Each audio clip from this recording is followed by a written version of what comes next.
Okay. Well, we'll go ahead and get started with the recap. First, thank you guys for joining. I always enjoy running this one. Um, and just storytelling in general is one of my favorites. So, uh, during your guys' last session was right after the events in Small's Paradise. You had watched Pete Minesco get shot point blank with a 45 and then be raised back to life, causing a panic inside Small's Paradise, and you watched his reanimated corpse make its way out into the street and be killed two more times before it ceased to move. The aftermath of this, you guys had gone back to Violet's apartment where you'd learned that she is incredibly rich and owned the penthouse of the hotel there, and had kind of gone through the events, drinking copious amounts of alcohol, trying to kind of deal with what you'd seen. As you kind of relived the facts, you'd kind of put together that nothing crazy happened until after Leroy Turner started playing his song, and you started keying into maybe there's something sketchy with him or his trumpet. You also recognize the shooter as Joey Larson, a man on Archie, the boss Bonato's payroll. Um, and you had realized you had a card for a funeral the next morning, uh, that had written to bring um, the best attire for the funeral. Kind of keying this all together, you figured that your best chance of catching up with Leroy and figuring out what's going on would be to go to this funeral. So the morning after, you guys were pretty hungover except for Violet. Um, Archibald had passed out inside the tub and had been dragged to the bed by Violet. Um, and they kind of spent the first part kind of cleaning out the clothes because you were sitting across the table from where Pete had gotten shot, so you were all covered in blood and gore. You were trying to wash that out of your clothes. Uh, Archibald had pee-soaked pants because in his moment of insanity, he had ended up peeing himself.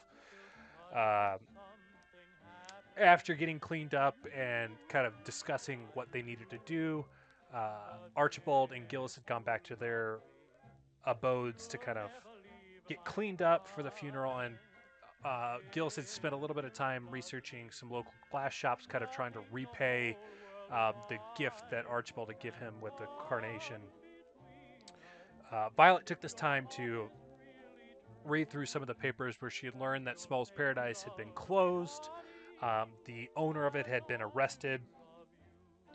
She also had noticed that whose funeral it was, so it was for Frederick Fayette's, which was the brother of the Paradise Orchestra's lead, Charlie. And so you guys kind of had a little bit more information on what you needed to be able to pretend to be when you showed up to this funeral. As you got up to the funeral, which was right after we kind of dealt with Archibald kind of pulling himself back together because he's on like a hair's thread of going over into the deep end of being permanently insane. Um, he kind of collected himself and put on like his strong face before heading over to the funeral. Standing outside the funeral, the investigators were kind of trying to put together what story they were going to tell of why they were there. And this is where Gillis made some huge assumptions and was like, Violet, you need to be able to poison this guy, acting like Violet just carried poison around to poison people. Uh, and she kind of called him out on it.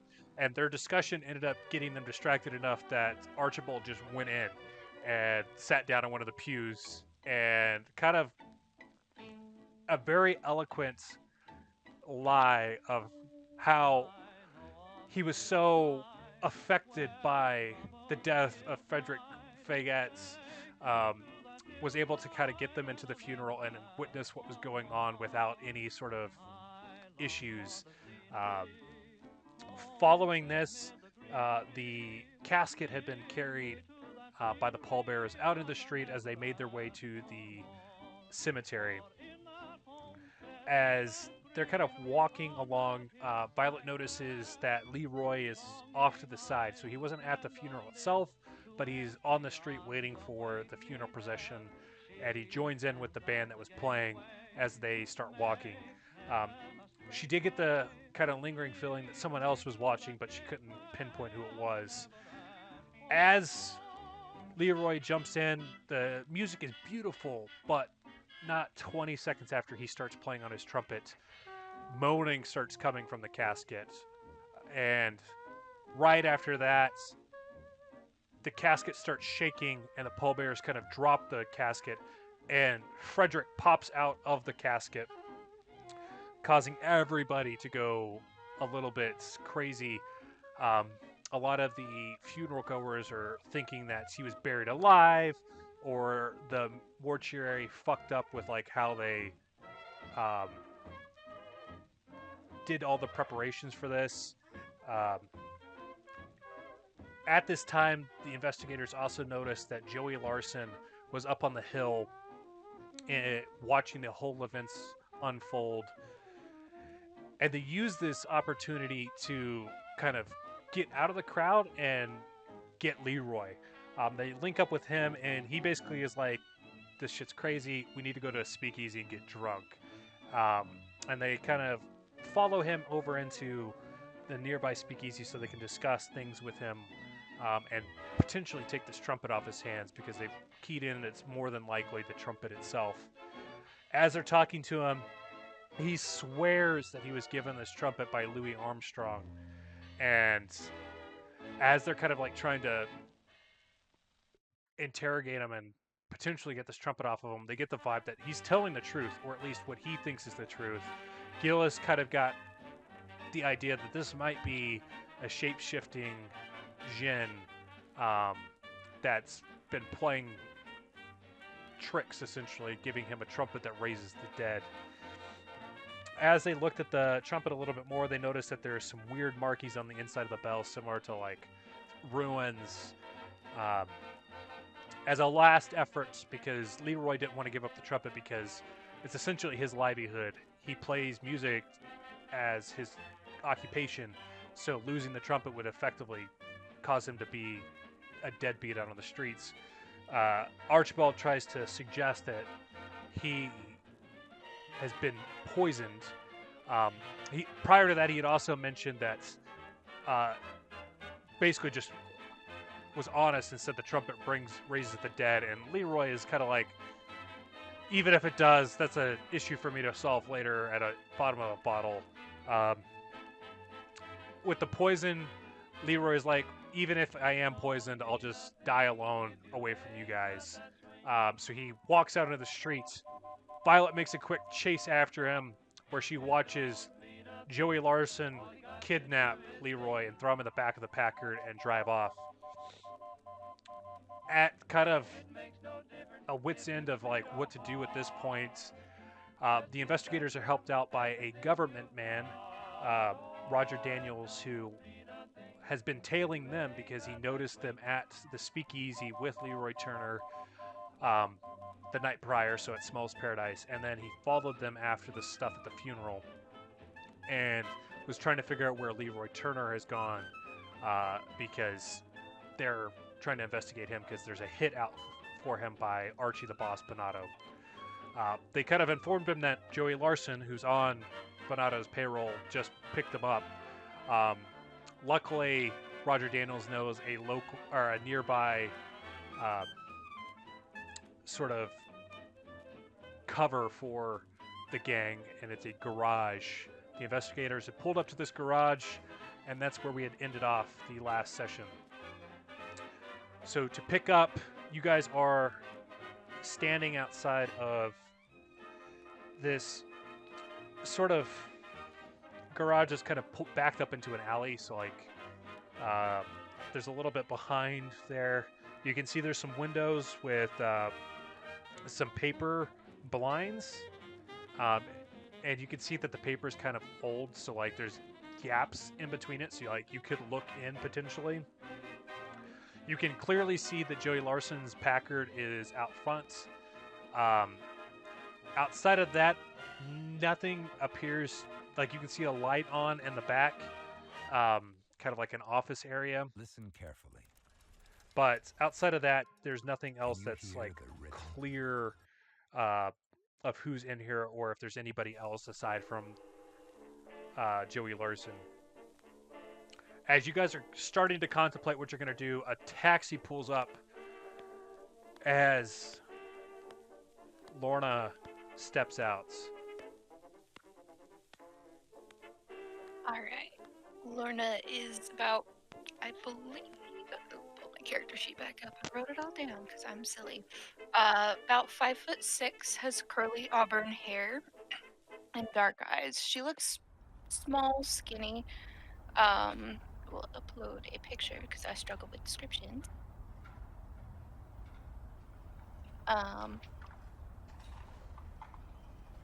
There we go. Dressed in a leather brown duster jacket, and a white blouse with a black corset over it, and a crossbow on her back. She seems to be kind of looking over her shoulder, watching, just in case.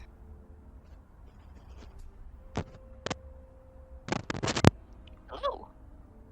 She approaches and comes inside. Or, I guess we're outside the garage still, potentially, or peering inside a window. Roger Daniels, the government man, will look. Is she with you guys? Archibald slowly turns around and goes, "Why, yes," and smiles at him. I'm the reinforcements from PICA. And she kind of tips her head. And Archibald turns to you and he says, "Glad you shut up, just on time. My name's Archibald Whitley, private investigator. My badge." Lorna Van Crowley, good sir. And like as you look at him, the best way for me to describe him for you is to just give you a picture. Of course, things are being dumb. Pictures are so helpful. There he is. There's a good one. This is what Archibald Whitley looks like. Aww.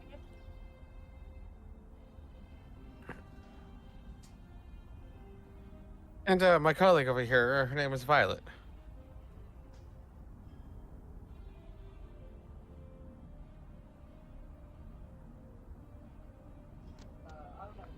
You're on mute.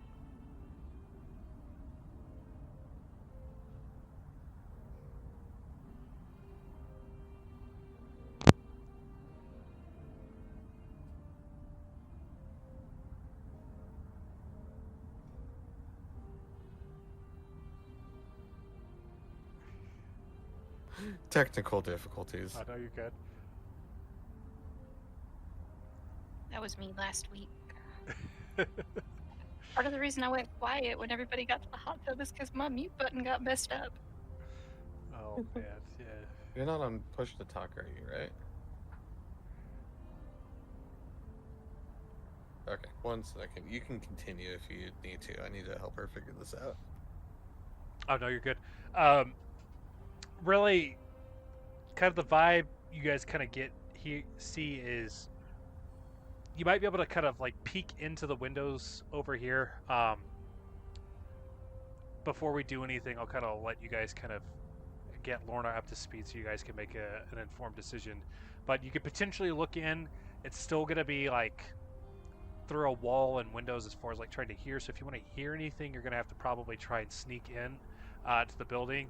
As far as you can tell, the light is only in the back room. So you might have the ability to kind of go in through the front door and sneak in that way so you could overhear anything that's going on. But I'll kind of like leave it there. That's more or less the scene. It's kind of a back alley garage.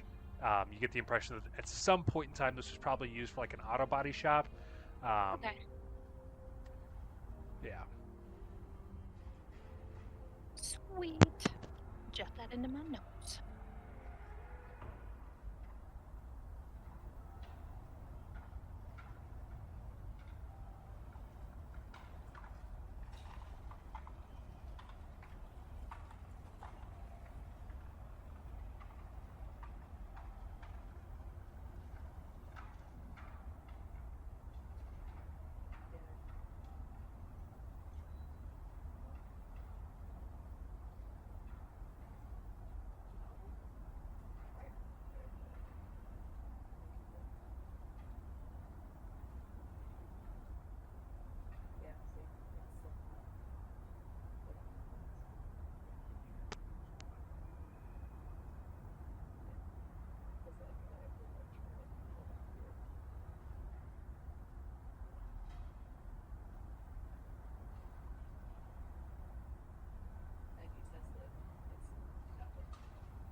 can move. Because that would be the output, right? Yes. So you could switch it so it's Output would be audio. Input is voice. because I can change it so it's not the microphone through the computer itself. Right.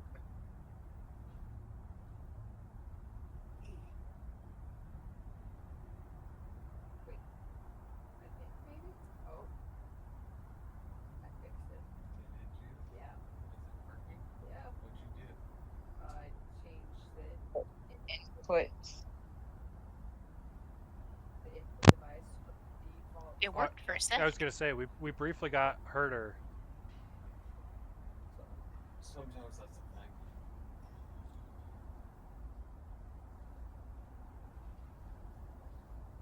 Discord seems to show that her headset was removed, and then Oh, bitch. I'm having issues. Can you hear me? yeah, we can hear you now. Ooh, yes. Okay, yeah, fixed. Victory! It's working. Perfect. Take that, technology. Yeah, suck it. Let's suck it, move.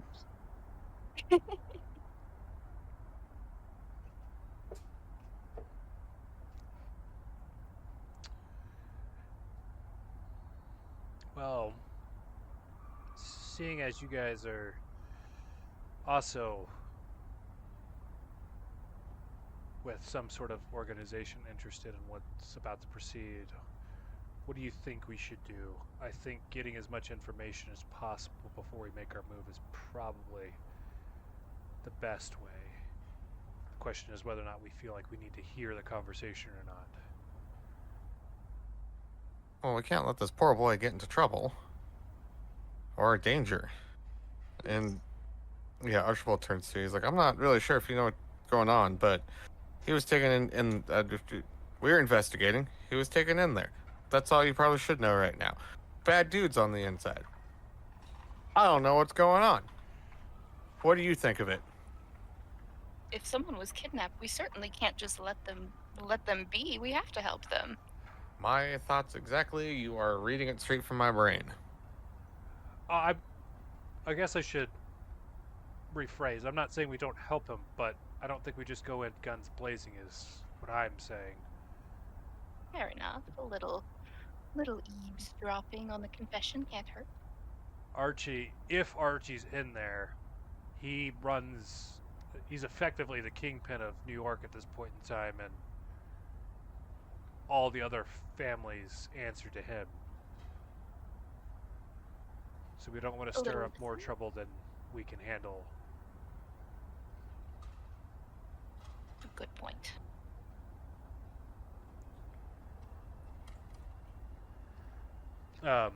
So I'll kind of leave it to you guys at this point. If you'd like to sneak in through the front door, that's an option. Like I said, at the moment there doesn't appear to be any lights on in the front door. You could also potentially look into the back room via the blinds, since there is a bunch of holes in the blinds. The only downside there is it would be like muffled voices, so you wouldn't be able to hear per se what's going on. Yeah, can Archibald kind of like tiptoe around the building, see if he can find like maybe another window, another entrance, get up on the roof, or something? As you kind of do your survey, more or less how I've described it is all there is. So there's a front door, so there's like the garage door and then a side door right there, and then there's windows kind of along the sides of it all the way around, but there's not necessarily another entrance. It looks like it used to be just a garage, and then they added a wall to kind of give an office space in the back. Okay. And Lorna, like, since there's obviously muffled voices, can Lorna like press her ear up to the glass, potentially at risk of being seen, but like try to get bits? Is could she hear? Is that an option? Give me a listen roll. Sweet. You'll need a hard success on this one. How high is your list? And that's the third one, yes? No, it's the second one. So the first one's just Second a one, success. okay. Second one is hard success. The third one is extreme success. That's still a 25 because we put points into listen. Perfect. Hey, for a private investigator, I don't listen rough. very well. Well, I rolled an 80, so. Yeah, unfortunately, no. You kind of get the impression as like while the blinds look really old, it looks like the windows were probably replaced fairly recently. So like they actually have decent insulation in them, or at least 1920s insulation. You, as you're kind of putting it up, you do see, you can see that a black man is tied to a chair, and there's a handful of thugs standing around him. There's one that you can't really see right now because he's in the corner, like in the shadow, that appears to be a little bit larger than the other ones, more intimidating. There's a few dudes in there. There's a poor gentleman tied up, and then a larger man in the corner. I don't like any of this, though. Not one bit. I don't want to leave him there. Okay, and DM, it's for our understanding that like the only way in or out is through the garage door. Yeah, I mean, there's a door next to the garage door, so like you could probably crack that up and get in without being noticed, especially based off of what Lorna's seen. Is it seems like the only people in the building are in the back in the office, and the door into the office is closed. Well, I guess we better get in there. It's only one way we're gonna be able to do this. And Archibald is gonna slowly crack the door open, worm his way in there. Is everybody going in, or is anybody standing outside to see from the window? Lorna's definitely going with. Sorry to Okay. cut you off. My bad. I'll work on it. Violet, are you heading in as well?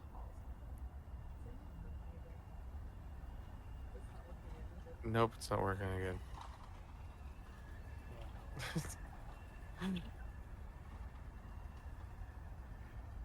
Check the settings again. It may be reverting back. I'm not sure. It's the same?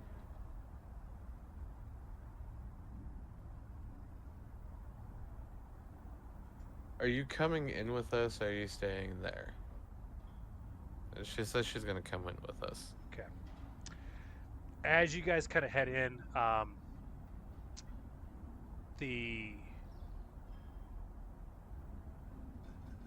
you want to give a quick test, Alyssa? Showing you muted right now.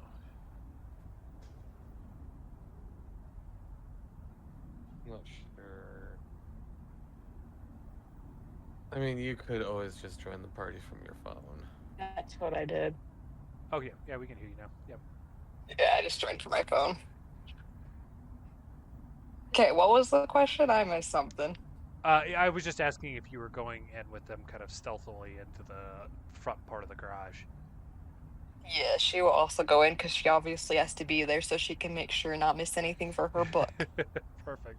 Gotta get the details. Okay, so here is your guys' next handout. So this will be kind of give you a frame of reference of what the garage looks like. So as you're entering in the front door, you'll see a couple trucks and some boxes and stuff. You guys are on the in front of the wall here.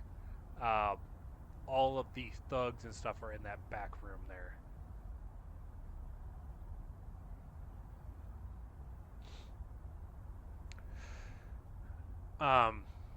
As you guys are kind of getting up closer so you can kind of hear what's going on in the back room, you can hear a larger gentleman. Lorna, as you're kind of like trying to put voices to the folks that you could kind of see in there, you get the impression that this is probably the dude that was standing in the corner. So Joey, is this the boy you were talking about? Yeah, boss. This is Leroy. Okay, so tell me what you saw, Joey. Well, you know what, Small's Paradise, I went in to kind of, deal with Pete, and I shot him point blank. There's no way that dude was going to walk away. And I heading out, and this boy is up on the stage playing his trumpet and stuff, and all of a sudden, Pete is walking out of Small's Paradise after me, yelling my name. And then this morning, I went to go follow up on Leroy and some of the other fellas that saw me at Small's Paradise, and they're walking the casket and everything, and this boy starts playing his trumpet again, and the dude pops out of the coffin and starts walking around talking. My girlfriend, she says this is some voodoo type stuff. So I think if we use it the right way, this is really going to be a benefit to the gang. Well, Joey, are you sure? I'm 100% positive. No doubt that this is what's happened and what can help us. No screw-ups, Joey, like you did with Manusco. No way, boss. That was a dumb piece of work, Joey. Keeping Small's Paradise closed is costing me dough. All you had to do was warn the guy. Joey, now I gotta get a new accountant.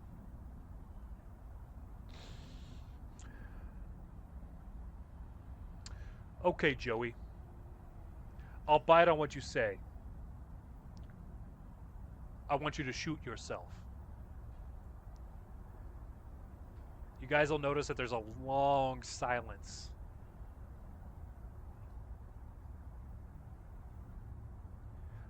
Look, Joey, if this here horn man can bring you back to life like you say, what's the problem? Shoot yourself. We can't let him do this. We must, for science. For science? This is a life. You I can't. agree, for science. You can't have any gain without life and death. If I have to go in alone, I won't. It's fine. This will be the first time that we'll actually be able to put this theory to actual test. Let them do the hard work. We'll clean up later. Lorna reaches up to her chest and grabs a golden cross and kind of holds it for a moment. Fine. Little Jimmy, if he's not going to do it, you do it. Kill Joey. All of a sudden, you kind of hear some like scuffling, and a shot's fired, and then another shot. Sounds like there's some like kind of creeping up, shuffling to a body. He's dead, boss. Joey, I always told you that gun was too big for a fast draw. Okay, Jazzman, blow. As you hear, there's like a little bit of silence for a little bit, like there's some trepidation, and then all of a sudden, High Society starts playing off this trumpet. You guys can't quite hear, but there's some gasps, as it seems like there's like a struggling to kind of like stand up. And then all of a sudden, you guys hear a Tommy gun just fire off.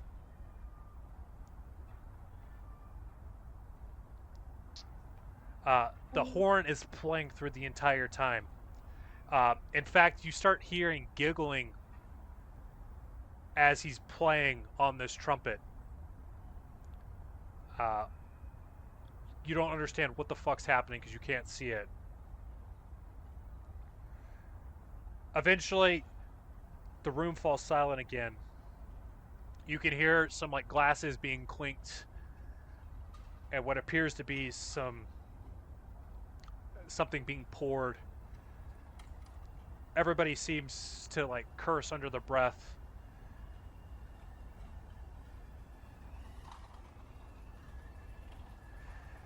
You hear, what the fuck just happened? Boys, this is the type of stuff that reminds me of the incident with Lucky Luciano and his gang. I still feel bad about sending that sarcophagus as a peace offering. I thought the whole summoning of a creature that the treasure hunter mentioned was hogwash. But half the gang was killed in a single night. I don't think we fuck with this any more than we already have. Luckily for us, the rest of the folks we gave the sarcophagus to were smart enough not to fucking try and read the Latin inscription on the damn things. Once we get done here, let's take this Leroy Turner folks, take them out a couple blocks, and just let them loose. Act like nothing happened. We'll send in the cleaners shortly. Everybody that heard everything that just went down, please give me a sanity roll. Damn it. Well, luckily for you, you guys just heard. You didn't watch from the window, because it would have been worse if you watched it. Okay. But my current's not looking super great. Yeah. Damn. My dice said no today.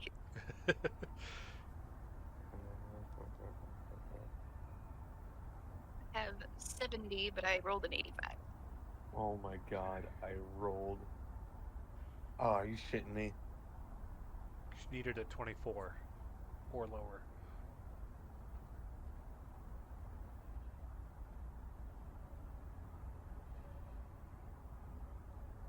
Oh. No, I rolled a 13. Oh, nice. Nice. Fantastic. What about you, Violet? 64. Is that a success, fail? Success, I believe. Higher number. If it's above the highest number, it's a success, right? Right. No, you want the number or lower. That's very much a fail then. Okay. Archibald, you take 0 sanity damage. Everybody else is going to take 1 sanity damage. Lorna, how this works is each time you take sanity damage, that reduces the number you have for any future sanity rolls until you regain. So you're now 1 lower on your percentile dice for future rolls. Sounds good. Got it logged. Thank you. Perfect. As you guys are kind of sitting there, you'll start to hear some like shuffling. It seems like they're starting to clean up. You get the impression that they're probably going to be coming out of that back room here shortly. What you've heard is that they're going to be transporting Leroy out of here and kind of just letting him loose. But if you're trying to remain hidden and not known that you're there, you've got a little bit of a window to kind of like avoid seeing them, and probably just a little bit of time to kind of move the car before they see that another car is parked out here. Yeah. I think you're right. I think we should, as quickly as possible, make haste. The door. Lorna goes. Perfect.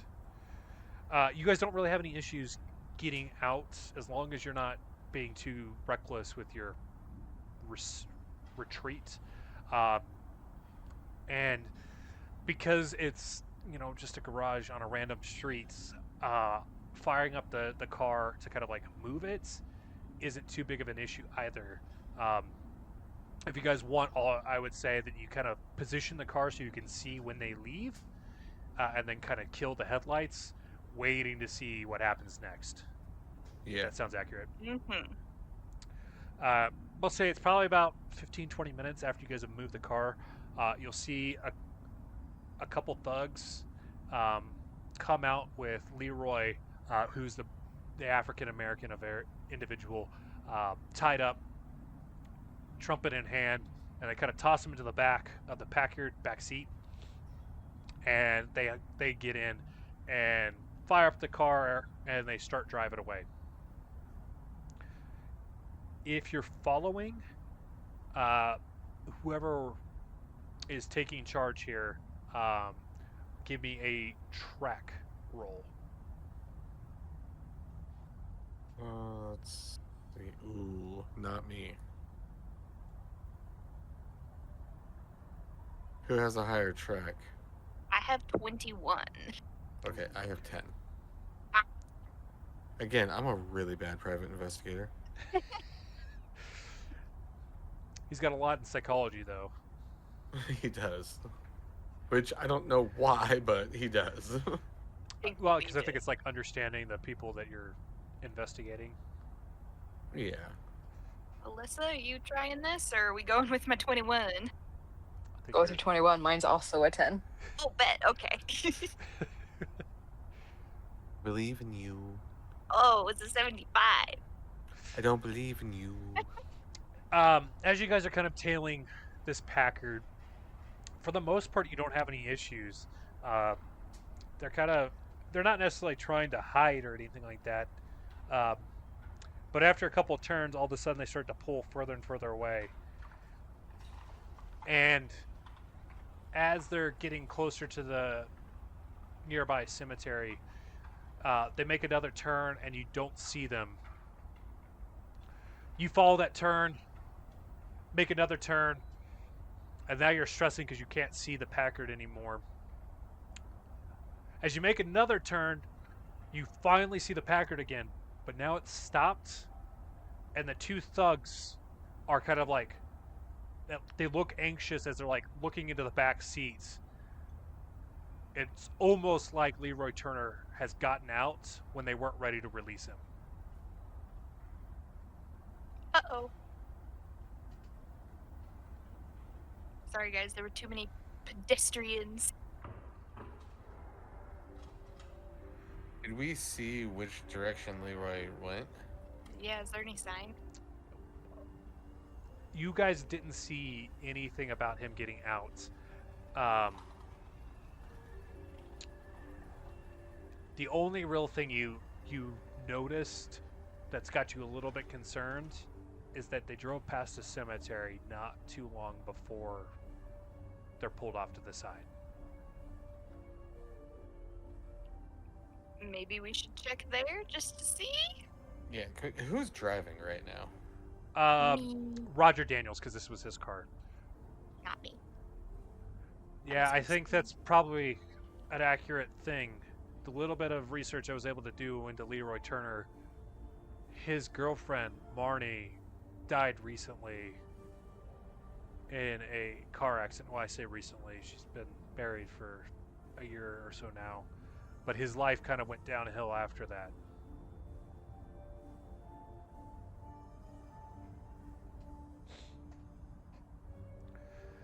As you guys head over to the cemetery, it's the Trinity Church Cemetery. It's between Broadway and Riversdale Drive on the northern edge of Harlem and was created in 1983. As you guys get out of the car and you start making your way through the grounds, you can spot a caretaker who seems to be tending to stuff, kind of looking off in the distance, scratching his head a little bit. Can Archibald approach this character and ask him if he's seen a person, matching Leroy's build and color coming this way? Yeah, he's a fairly regular here. His girlfriend's grave's over that way.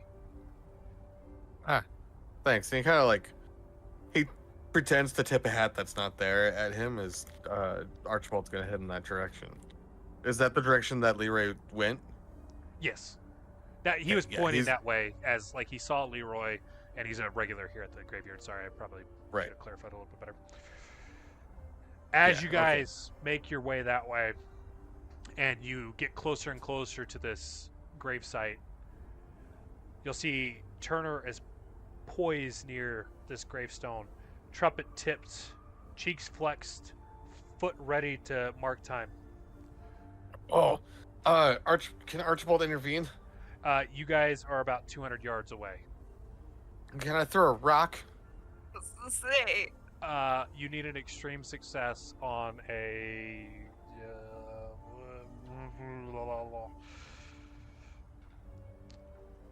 We'll do a brawl roll. Brawl? Yeah. I don't think. Because you're not using a firearm, I think that's the closest. Okay. Oh, no. Not at all. Nowhere close. Would Lorna attempt to not shoot him, but like hit his hands with the trumpet? Or maybe like shooting this guy. Well, Yeah. I mean, she's using a crossbow, so like the noise from that probably wouldn't be enough to startle. But you can make an attempt with the crossbow. I would say to hit a specific part, you would need an extreme success. To hit him, just in general, you would need a hard.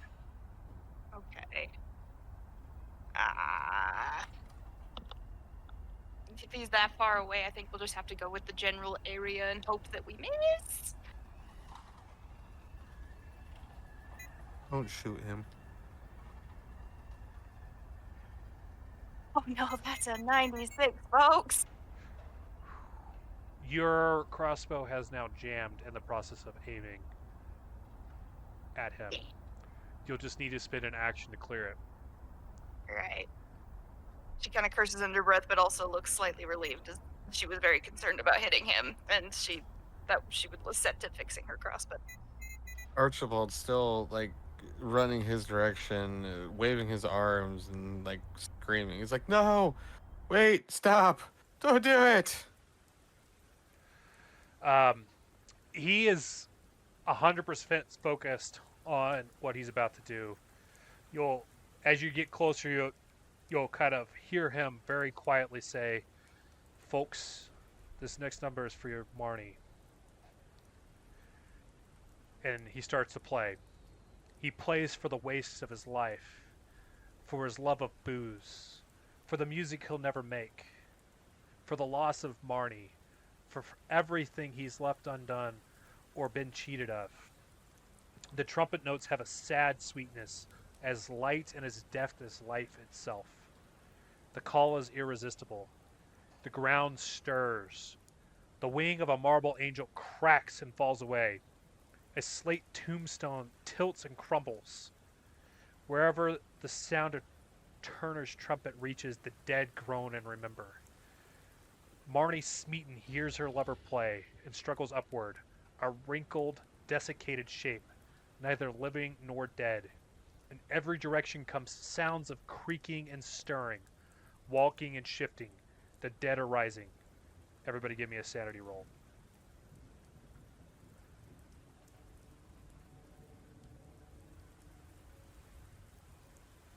We're doing another sanity roll. Yes. You just watched Okay. a huge chunk of this graveyard start to rise from the dead. Oh shit. Oh no. Oh shit. That's a 72 for me. Oh shit. Much a fail. It's a 59. Mine was a 9. Oh, is that what is that, like a fucking extreme success? Yep. Nice. Nice. Okay, Violet, you'll take one. You guys will also take one.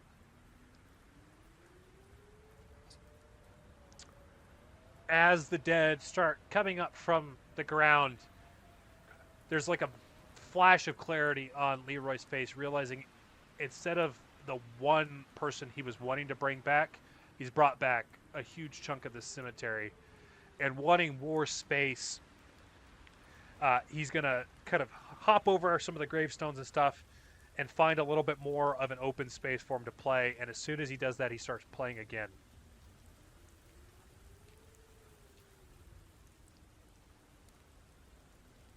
I would say he's probably about 100-ish yards away.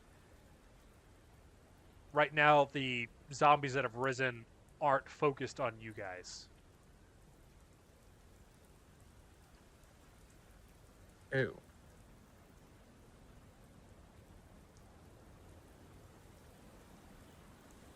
Well, we've confirmed it. I don't think we can leave him with that trumpet, but I also don't know that I want to be chased by corpses either. Do these corpses look very dead? It's kind of a mixed bag. Think about like Resident Evil whenever they're going through the graveyard and they come out. Depending on how recently they were buried, depends on how desiccated their bodies look. So some of them are like almost just a skeleton. Some of them are like mostly fleshy with just a little bit of patchiness to them. Do they seem threatening? It ultimate reminds chicken. you of when Pete rose and that he was focused on the person that had done him wrong, specifically Joey Larson, and he was focused on trying to get to Joey. It seems like all of these zombies have been brought back for a purpose of like revenge or atonement or something like that. So they seem to kind of like start moving out, like they want to go get whatever did them wrong. At the moment. At the moment. Is Leroy still not paying attention to us? Yeah. He's not paying attention to you guys. He is focused on playing his trumpet at the moment. As you're kind of looking at him, you get the impression that whatever happened in the garage that you guys couldn't see probably broke him.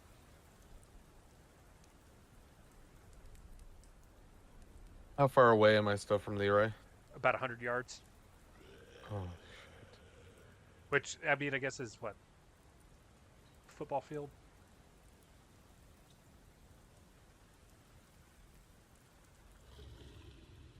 Lorna's gonna keep going towards him, pressing forward. yeah, running as fast as we can to get up to Leroy, like get up to him and like tackle him to the ground. Yep. And get that trumpet out of his mouth. Okay.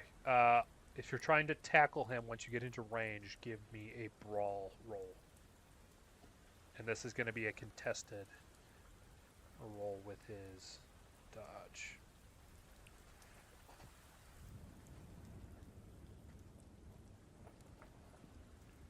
Okay, so if we're trying to tackle him, do a brawl. Yeah, so this is kind of, if you remember, because we've only done combat a couple of times, how these ones work is you'll make your attack roll, the other person can dodge, dive for cover, fight back, whichever, and depending on which level of success each person rolls determines who succeeds. Would that be an 84 for Archibald? Say, do we roll at the same time if we're both trying? We'll do one at a time. Okay. So he rolled 30, which is a success for him. So he's able to dodge you, Archibald. Go ahead and give me yours there, Lorna. Ooh, that was a good one. Here's my brawl. The top one is 40, and then I got a 15. So 40. I think that's this extra success. Not quite the excellent, but the middle one. You said, wait, 40 and then a 15? Yes. Oh, you're talking about your scores. Sorry, what did you roll? Oh, I rolled a 15. Okay. Sorry. Yeah, so that would be a hard success.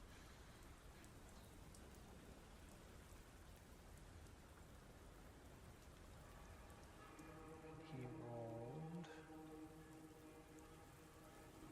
an 11, which is a hard success for him as well. So he'll be able to dodge as well, because the dodge ties go to the person dodging. He keeps blowing away on this trumpet. You get the impression that short of ending him or being able to talk him down, there is no way this trumpet is leaving his lips.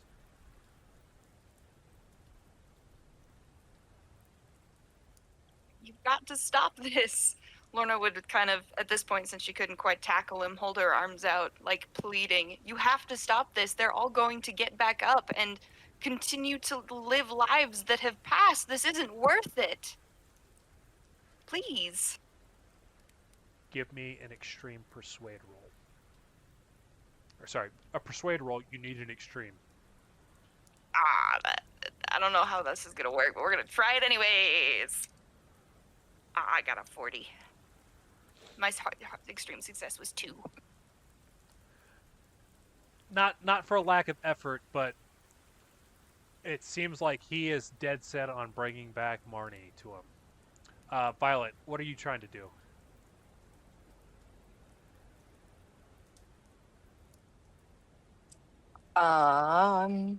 Well, she was following. I mean, she can attempt to tackle him as well now. Yeah, she'll attempt to tackle now. Maybe have better luck. Okay, go ahead and give me that brawl roll. Eat 'em. That was a 54. Which is a... Is that a Fail? Yeah. Well, lucky for you, he rolled a 93. Go ahead and roll me some brawl damage. Which I think is a 1d3 plus your damage bonus. So I just roll a d6, take half of that, and then add whatever your damage bonus is. Which I think yours might be 0. How do we figure out the damage bonus again? It would be on your character sheet in the bottom right corner. Correct, I have 0. Okay. So whatever your half of your d6 is, that'll be how much damage you do it on. I rolled a 1. Okay. So he takes 1 damage. You knocking him down, as soon as he's repositioned himself, he's playing the trumpet again. So it's only a brief respite. Can I kick him in the nuts? Can't be a brawl roll. Fucking see you pay after this. Take a bonus die because at the moment, Violet's got him pinned. How do I do a bonus die? So you roll 2 tens place, take the lowest of the 2. Okay, on the 10s? Yeah.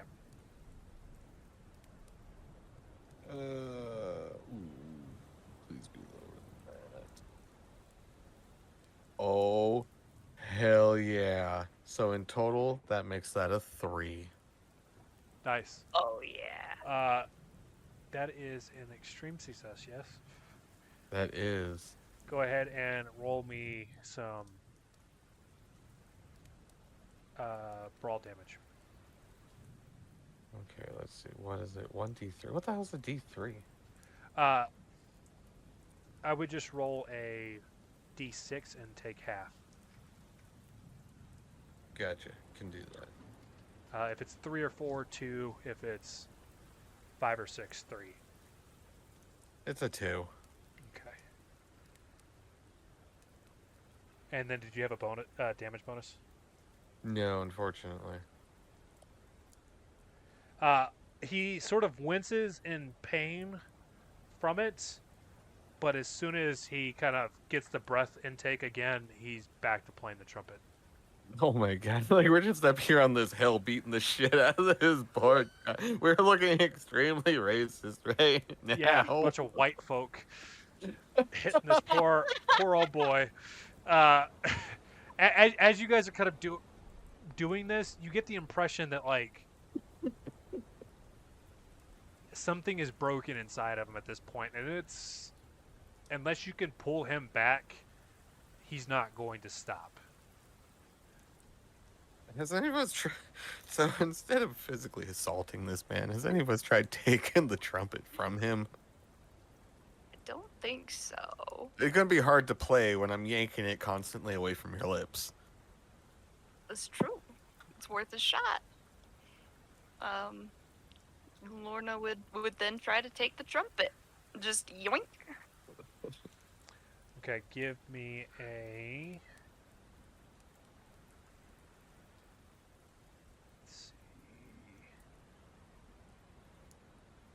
sleight of hand, you need an extreme success.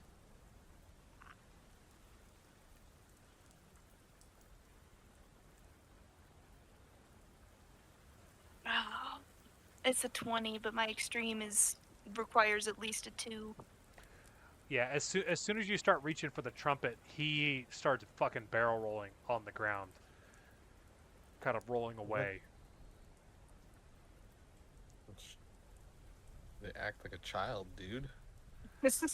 I mean, he's not all there at the moment.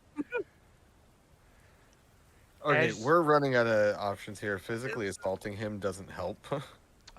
In fact, as you say that, the act of like interrupting as the music's playing has now caught the attention of the nearby Risen, and they start moving towards you guys.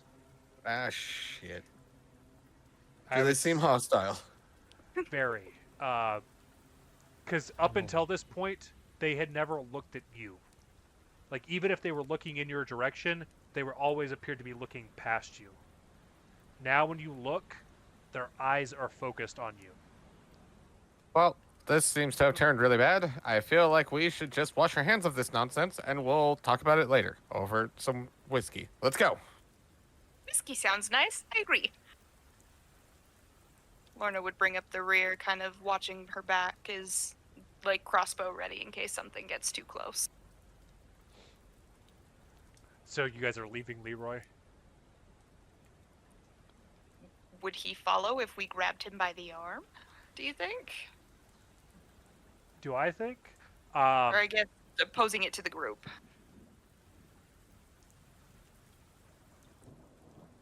Wait, what are you Ask posing them- to the group? Looking to the group and back at the zombies. If we grabbed him, do you think he would at least leave with us? Playing the trumpet maybe, but would he leave with us? I highly doubt it, but we can try. But if he fights, I'm leaving him here. He can be food for the undead. Fair enough. I'll watch your back. Oh, me? Okay, yeah, of course. I'll be the one to do it. As Do you want the crossbow? She holds the bow out. I will probably take somebody's eye out. I thought not. Please go grab him. And Archibald will run and like grab onto his wrist, his pocket, whatever, just yank him in his direction. Like, come on, sonny boy. Give me...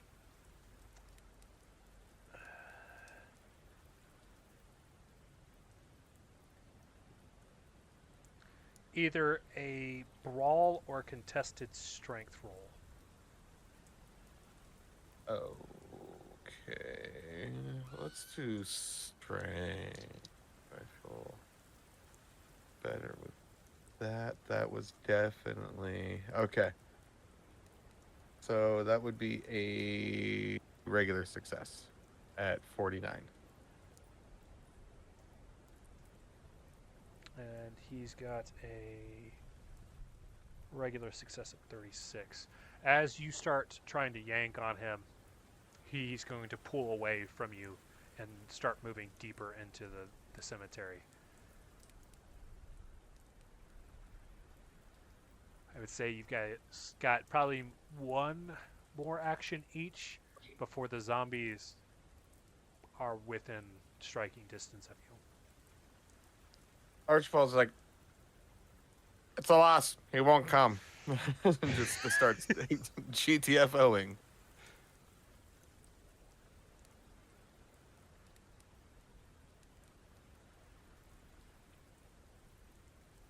Lorna would kind of watch as he goes deeper into the cemetery, and she looks a little upset, a little dismayed, but turns back to follow the group and make sure that no zombies can come after them, crossbow pointed and ready. Okay. Violet, are you following along, or are you wanting to make any attempt on Leroy?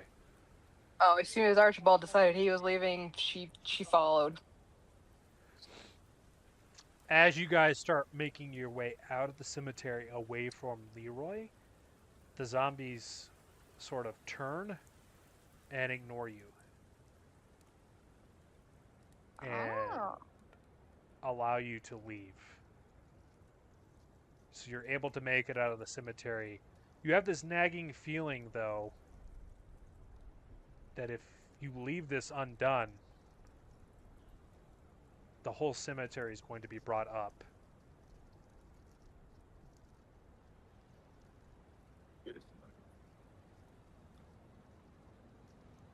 Can we retrieve what's his face's Packer and just like drive through there, plow Leroy over, and any zombies standing in the way? Can you? Yes. I am doing some thinking on how I want to approach that. You guys Unless obviously... anybody else has a better idea. Like, I'm speaking meta wise here, out of character. Does anybody have a better idea? Because I am at a loss of what to do here. I kind of am too. Lorna's built for a fight, don't get me wrong, but like, not that big of a fight by any means. That's a good start if nothing else. Gets us in the door, so to speak, into the cemetery. I will say, as we're talking meta, you guys haven't like actually used weapons per se on Leroy. I'm not saying killing him is necessarily the best option, but you've done... Archibald shoots him in the knee. So you're going to turn around and move back in to shoot him? Yes, I've got one revolver on me, and he's going to pull it out like Dirty Harry, kind of like kiss the tip of the barrel, cock it back, and just point right at his foot. Okay. How I will rule this is to hit him, regular success. To hit him specifically, extreme success. Oh, come on. You'll notice that he's not... You're at max range on the revolver. I don't know exactly what it is. I think it's 60 yards. So you're within 60 yards of him now, and he doesn't appear to attempt to move out of the way of the shot. Yeah, well, Archibald's just a bad shot because that would be a fail at 71. The shot goes off, and it whizzes by him. He didn't move at all. He just kept playing. Once again, this is kind of given some attention from the zombies. One or two kind of look back, but unless you make an immediate attempt to do anything else, you've got a little bit of breathing room before anything. Lorna, what are you doing? Or actually, Violet, what are you doing? And then we'll come to you, Lorna. Well, since Violet isn't equipped for battle at all, she's just gonna kind of hang back and Document. provide moral support while documenting everything happening. Gotta make sure I have it written down. All right, Lorna, what are you doing? Lorna is gonna, seeing Archibald turn back, she gets all excited because whispers under her breath, "Yes, finally, fighting monsters, here we go!" And she's gonna dart forward about 10 yards further because the crossbow range is 50 yards. Okay. So she has to get closer. And But we'll she's say gonna. you've already cleared it to this point, because I would say that Lorna's the type of person that probably cleared it as soon as it jammed. Mm-hmm. Yes. Do I need to? I don't need to roll anything for that, do I? Just take the action to clear it, or? I didn't even think I about would that. say that you already took the action during this whole period, because you took the shot at the very beginning, and you've had a couple opportunities that you could have cleared it. So I'd say at this point you've already cleared out the malfunction. So if you take an action, you should just be able to fire. Sweet. All right, we're gonna shoot him, and at this point, she's come to terms with it, and she's aiming for kill. There we go. That's a 12. Which is what? Is that a... That's a hard success. Perfect. Not quite excellent or extreme, but we're almost there. That means you get a +1 on the damage roll on top of whatever the damage itself is. Put the other dice. Oh, that's an 8. Max damage. I don't have a damage bonus, so 9. Did not do that math. You hit him in an artery on his neck, and he starts bleeding out pretty profusely. Please hold.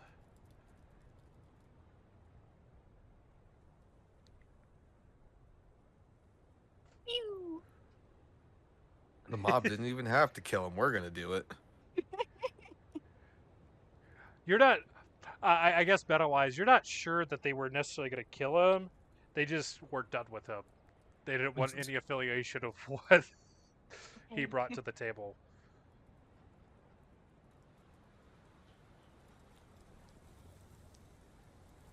Yeah, so I'm presuming that like Joey didn't return back as like, oh my god, I'm alive. It worked. And he came back as a horrified zombie, and they took him out. So we'll discuss it now because it is because you guys didn't look in. He came back, and before he had a chance to do anything coherent, they freaked the fuck out and opened the Tommy gun on him.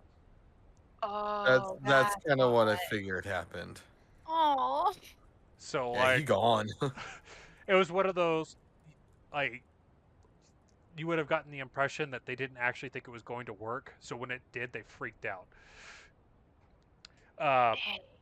Off of that hit, it was enough damage to be considered a major wound. You see Turner fall to the ground, falling unconscious.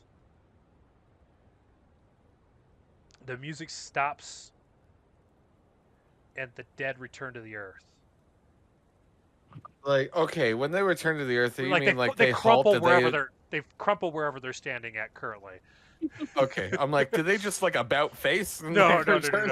As soon as the music dies, for more than like the kind of interruptions you guys have had, like the acoustics in the cemetery cause a reverb, and as soon as the reverb echo kind of ends, they all crumple.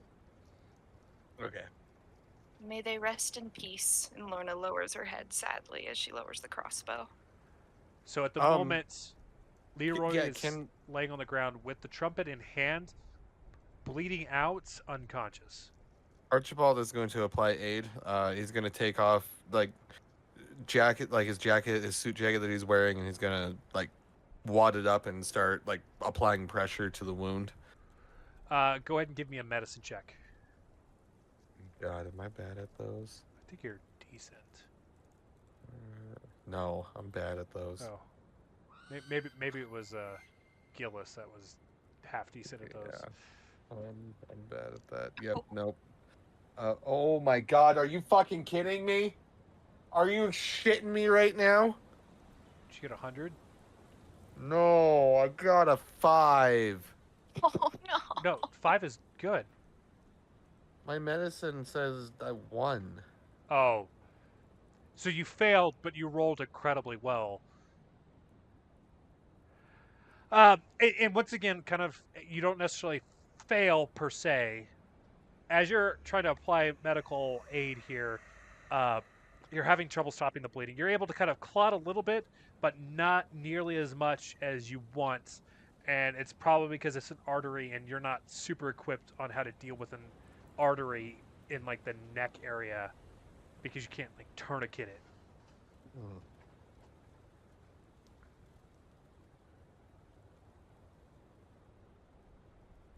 Archibald just kind of looks up at the others like, help. Man, bleeding out. I can try. I unfortunately, I don't think I have much more skill in this than you do. Lorna would kind of get nearby, attempt to do what she could. It's hard to tourniquet a neck, but applying pressure in other places and maybe even taking off her duster to kind of have the extra gauze padding in the sort of stuff. Okay. Since you're working with Archibald on this, go ahead and give me a medicine check with a bonus die. Ooh, what does that mean? You get to roll 2 tens place, take the lower of the 2. So it's effectively advantage, but because how the rolls work in this, they refer to it as a bonus die. Oh, well, I got 2 zeros, and I always mess up what means what on the D10. So Everything's a 0, though. Oh shit. I think that's probably a critical fail. Yeah, that's a 100. So take Triple zeros, there's a 100. So the 20 would be the lower of the two. So take the 20. We're taking the 20. But she only has a 1 as well. Okay. It kind of like I was saying with Archibald is like you guys are doing your best. You're giving him more time essentially. Like he, instead of like bleeding out within the next handful of minutes, what you've done is bought you enough time that you might be able to get to somewhere else that can provide aid. Yeah, I'm gonna say like we lift him and get him to the Packard and get him, the hospital, doctor, vet. Grabbing the trumpet as we leave. Perfect. Hang on to that trumpet. Don't let it go. As Archibald continues to just like apply pressure and get him to the car.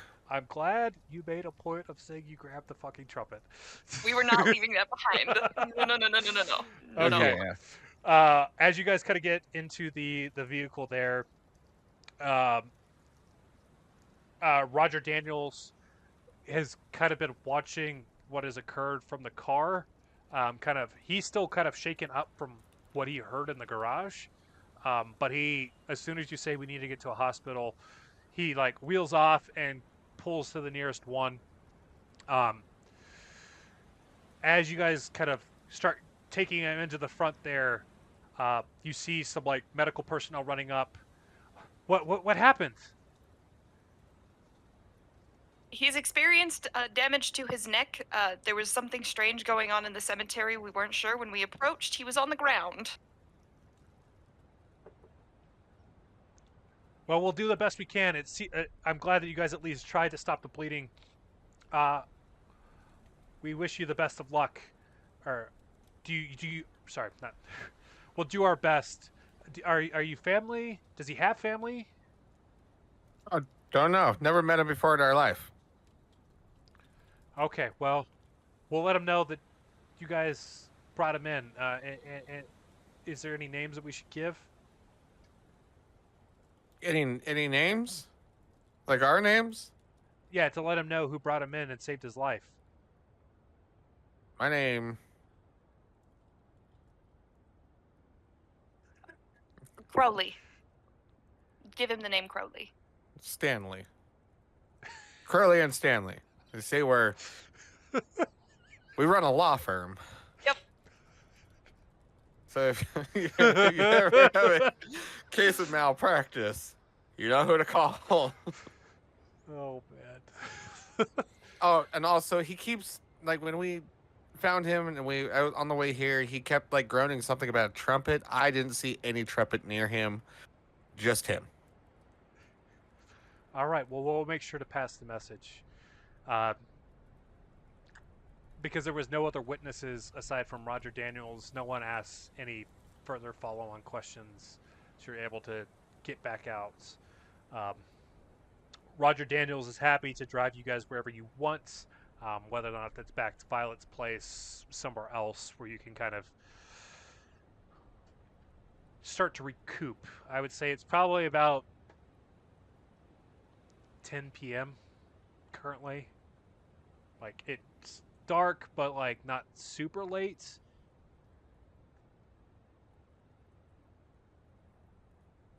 Lorna would be sitting in the back muttering a Catholic prayer under her breath with her head down, hand over her cross.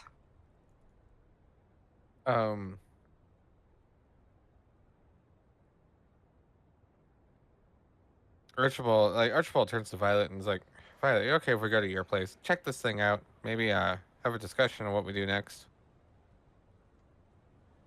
Violet will put her notebook down and look at him and be like, well, as long as you don't drink all my alcohol again, then I guess we can do that.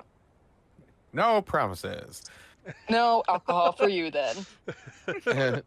Archibald turns to I can't remember his name, so Archibald's literally just going to turn to him and say, Bentley, take us back to her place, please. The name is Roger Daniels, and I'll be happy to oblige. I want you guys to know that while I don't know the full implications of what happened, you have been a tremendous help.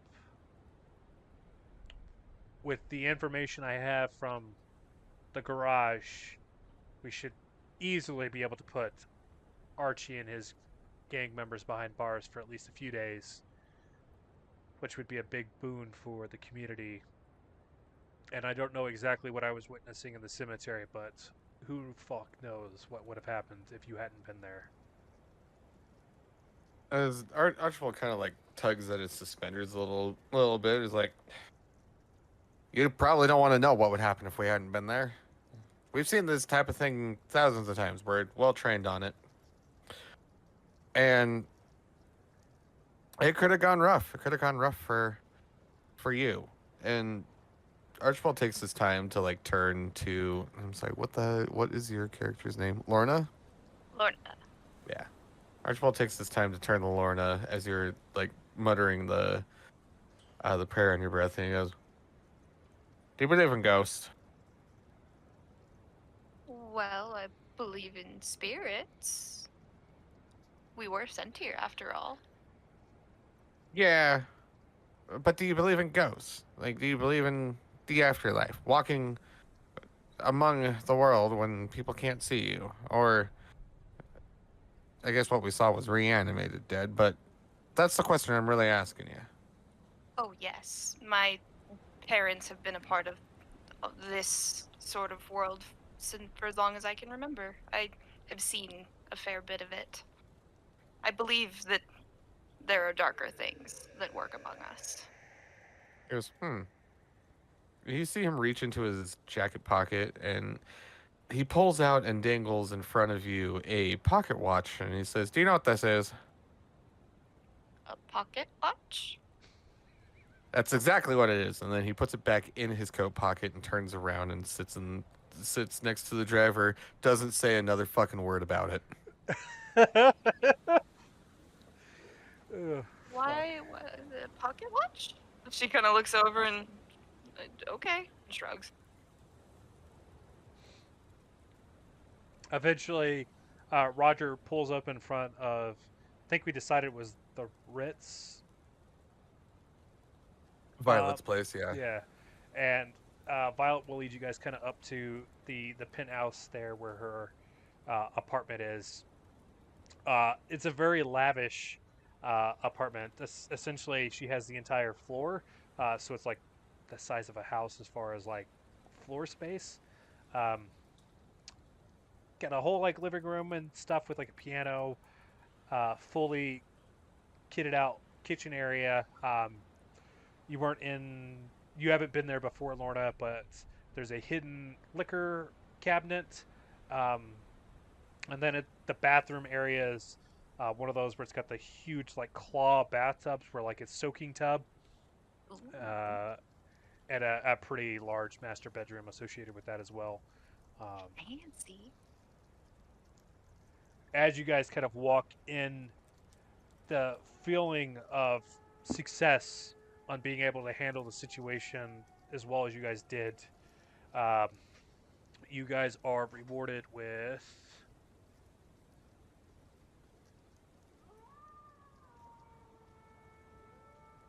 6 sanity points for preventing the mass rising of the dead. Woohoo, that's something that Archie needed. You guys are also rewarded with 1 sanity point for securing the trumpet. And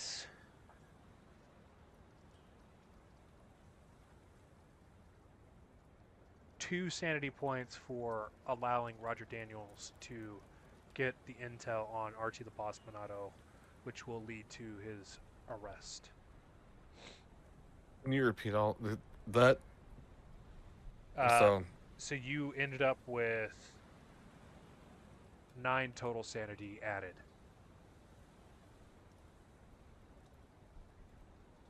So just add 9 to your current and your total. Or add 9 to your current sanity. Your total hasn't been adjusted yet. Unless that puts you higher than your previous total. So like if your previous total was 30 and this will put you over your total, you can go all the way up to 99. If your current is lower than your max doesn't change. Right. Hey, it puts Archie in a much better place.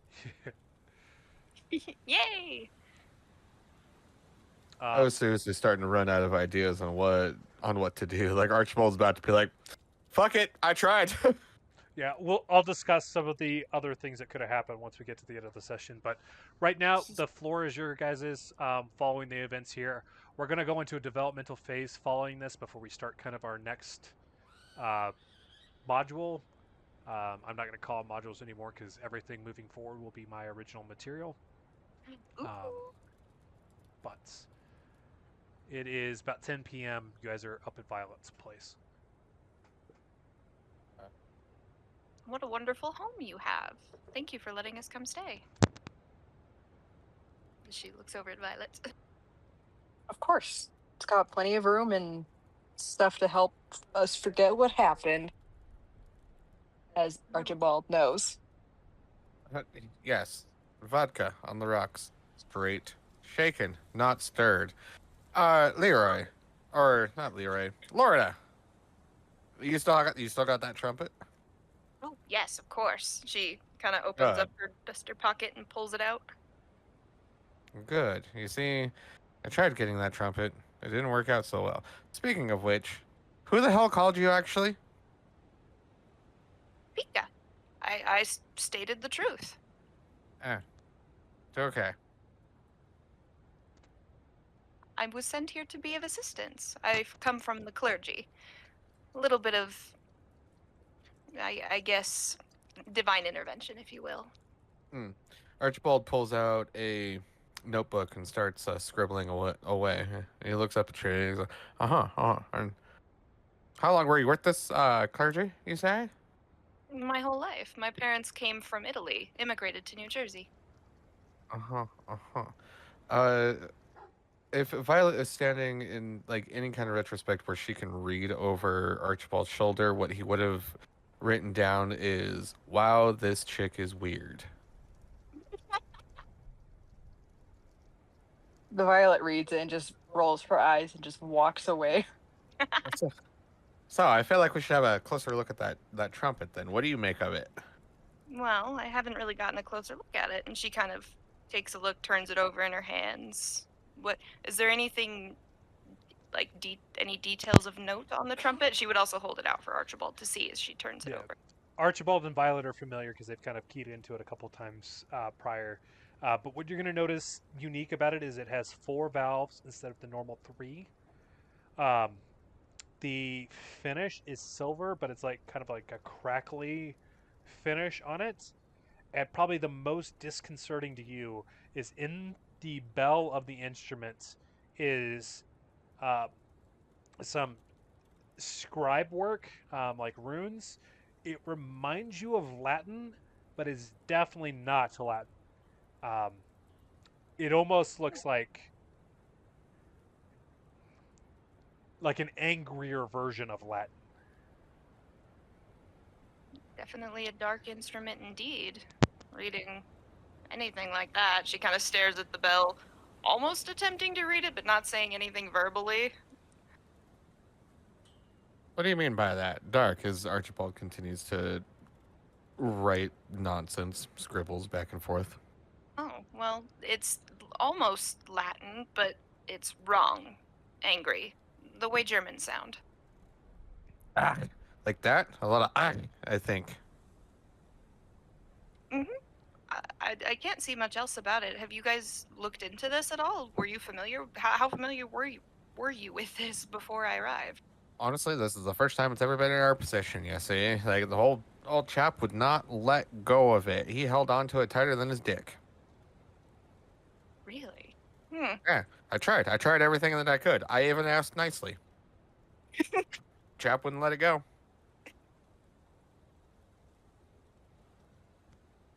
Ultimately, look at him now, in the hospital. Dying for his art. Indeed. Isn't that how Do you- most artists go, though?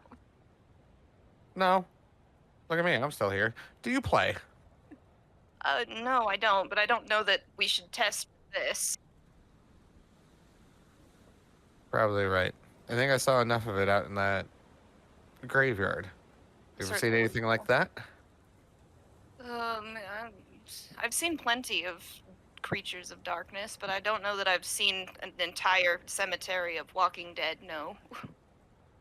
Did you ever know something was possible? Well, yes. My parents were monster hunters. How does that make you feel? Does it tickle an itch inside of your brain? What are you playing at? Absolutely nothing. I'm just trying to get a beat on you. Oh, I see. Well, maybe we should focus on the trumpet. And she turns back to it. Is there someone here that has some more knowledge, perhaps?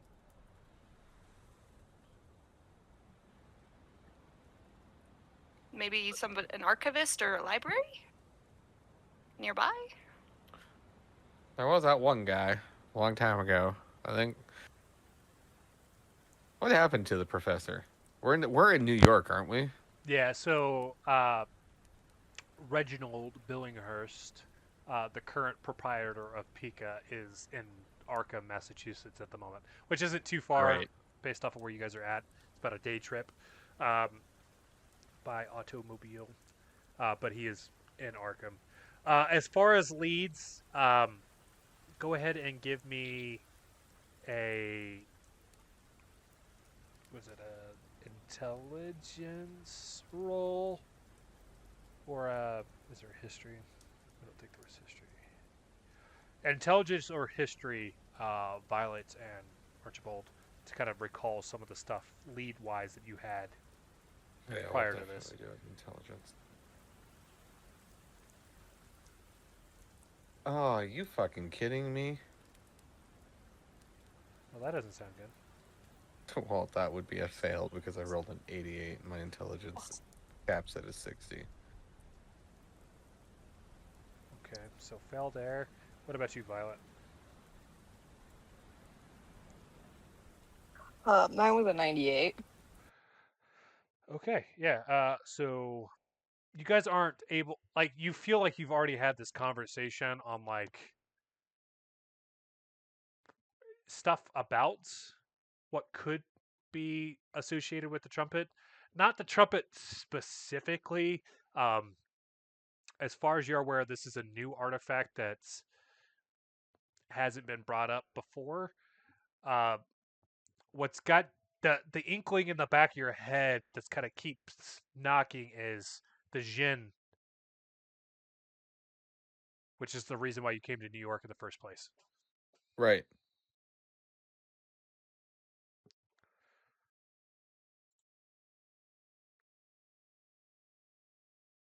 Archibald brings all that up to Lorna, the past dealings with the Jinns and kind of like why we were here. Because, like, we can go back and talk to Original, but that's a lot of time. Mm-hmm. Also, Lorna, I haven't been completely truthful with you. The one thing that I do know about this trumpet was that the poor lad that we stole it from borrowed from. It claims that he got it from Louis Armstrong himself. Interesting. I wonder if that's... I wonder if we can find this Louis Armstrong Indeed. and interrogate him. Rough him up if we need to. Just maybe not like the poor lad we just did on the hill. I don't think he needed that. Oh, no. I certainly wasn't eager to send a soul off.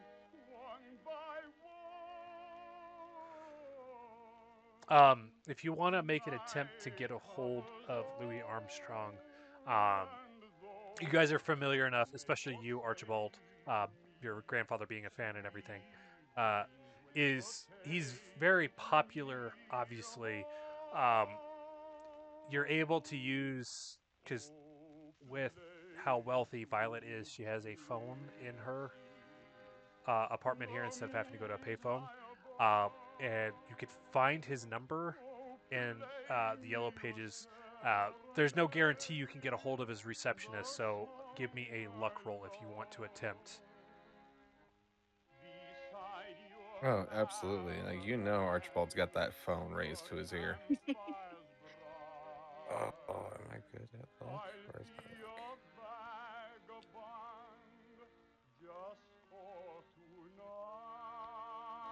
Mm. Swear to God, swear to God, swear to God, swear to God. Nope, that's a fail. Okay. It's one of those you ring and the receptionist, kind of for him, she picks up. Hello? Ah, yes. Archibald Whitley. IRS. I'm looking for the Louis Armstrong.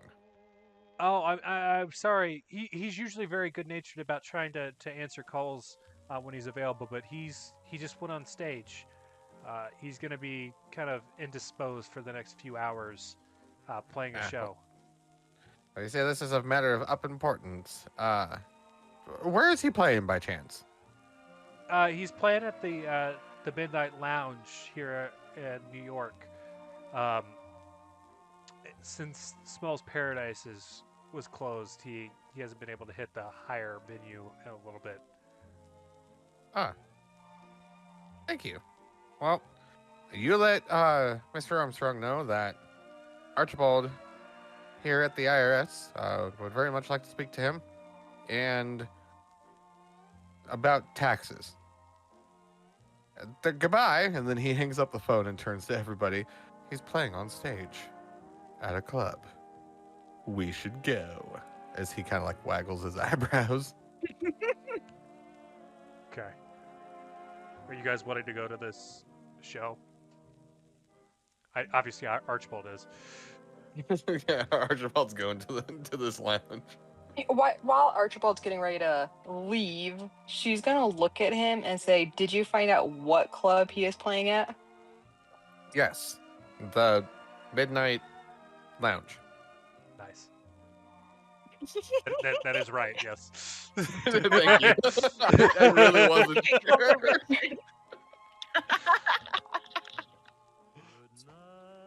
Lorna kind of looks down at her feet. Okay, all right, we're going to the club, I guess. This is a 1920s club, so definitely not as crazy. Oh, I guess, yeah, I have the wrong picture of a club in my head, but... These clubs are more like speakeasy, like upper class bar type vibe. None of us are like covered in blood from Leroy. Yeah. Are we? Shit. Yeah, I would say you got a little bit of blood splattering. You guys also weren't necessarily in your best clothes to begin with. I mean, Lorna just showed up in her Monster Hunter gear, and Archibald, you would put your penguin suit in the dry cleaners because it was saturated in blood and gore. It was. It was. Not saying you guys couldn't get in. Like, the illusion you got is the Midnight Lounge isn't as upper class as Small's Paradise. It's So not at least necessarily- like suit and tie would work. Yeah. Archibald is at least going to change his jacket since he used his jacket to like compress Leroy's neck. But other than that, he straightens out his tie, and combs over his hair, make sure that looks rather nice, and says, "We should get there fast. I was told he's just now going up on stage." I suppose so. I would say it's probably about 11 p.m. So you're like in prime time for like the scene per se. It's only a few blocks away, so like getting over there doesn't take that much time. And the line outside of this isn't too robust. If anything, it seems like it's probably a little bit lighter than what you would have expected. The inclination is probably that after the stuff that happened with Small's Paradise, the sort of prohibition folks have the party goers a little bit concerned about getting caught, and they don't want another shooting, so they're kind of reduced down how many are out. But you're able to get in. Cover charge isn't anything too extravagant as far as like your stipend from PICA. And as you come in, it's not as nice of a club as Small's Paradise. The waiters aren't like fucking doing the Charleston as they're passing out drinks like you were seeing at Small's Paradise. but it's still a nice venue. Um, it's a little bit mellower as you're coming in. It seems that Louis Armstrong's sets has kind of gone off of one of its higher upbeat songs and gone into more of like a love sort of jazz song at the moment. Mm.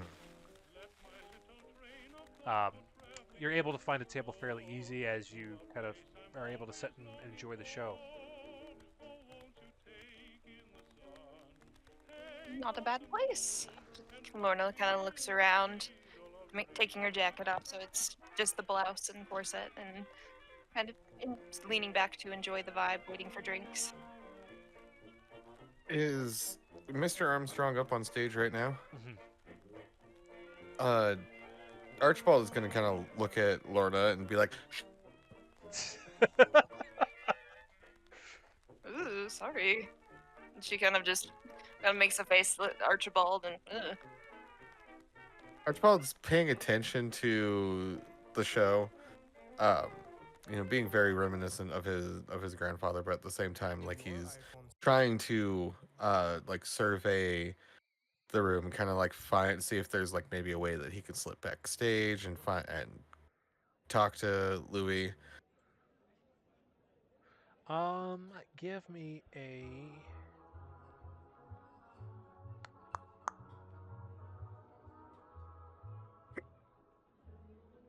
I think we'll do this one as a twofold.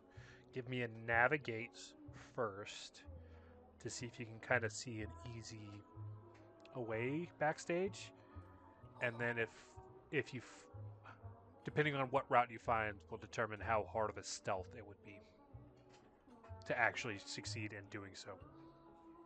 Okay, well that's a fail on navigate. Okay. Doesn't mean you don't find a way. As you're looking, it seems to be the only way that you see backstage has a couple bouncer folk standing there. Um, Obviously, there's climbing up on stage or trying to go this route. And as you're looking at it, neither of them look like overly easy to kind of achieve. Not saying that you couldn't get close enough to Louis to have a conversation. It might be a very short-lived conversation.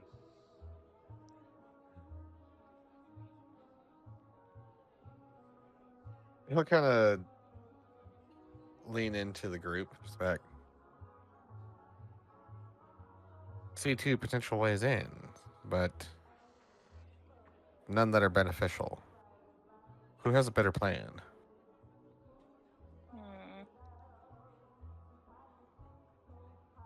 Did Lorna also take a look around in kind of the same area where Archibald was and take her own peek? Since Archibald's given you the two that he's already seen, go ahead and give me another navigate with a bonus die.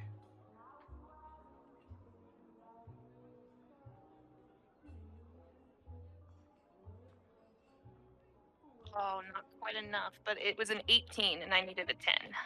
Okay. And kind of the gist you got is while this place isn't like super big, it seems like they're very, very interested in protecting Louis Armstrong, probably because of how popular he already is at this point in his career. She would go back to the table and whisper, "Didn't he say the trumpet belonged to this Louis? If it's true, we could find out in just a few words, right?"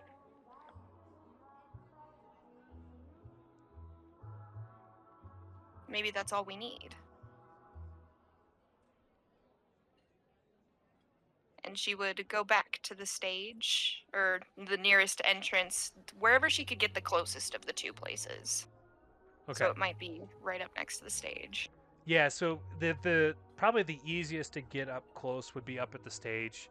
It's not traditional in this sense to like stand up at the stage. It's not like a concert where there's like the pit. It's a bunch of tables with people sitting at. I would say that Lorna, using her kind of intuition, waits till like a set ends, and he kind of like goes to get a bottle of water, and you kind of make your way up there, and you have like a brief moment to kind of talk to him before he goes back to play again. All right. As she approaches, she puts on the happiest smile she can, and she walks up slowly, trying to make sure that he can hear her steps as she approaches. Mr. Armstrong, sir, I was wondering if you could confirm this trumpet that we received. Was it yours? It's just down there at the table with my friends. Well, I'm sorry, miss. As far as I'm aware, I've never given anybody a trumpet. Who did you say it was given to? Get the 4 keys. It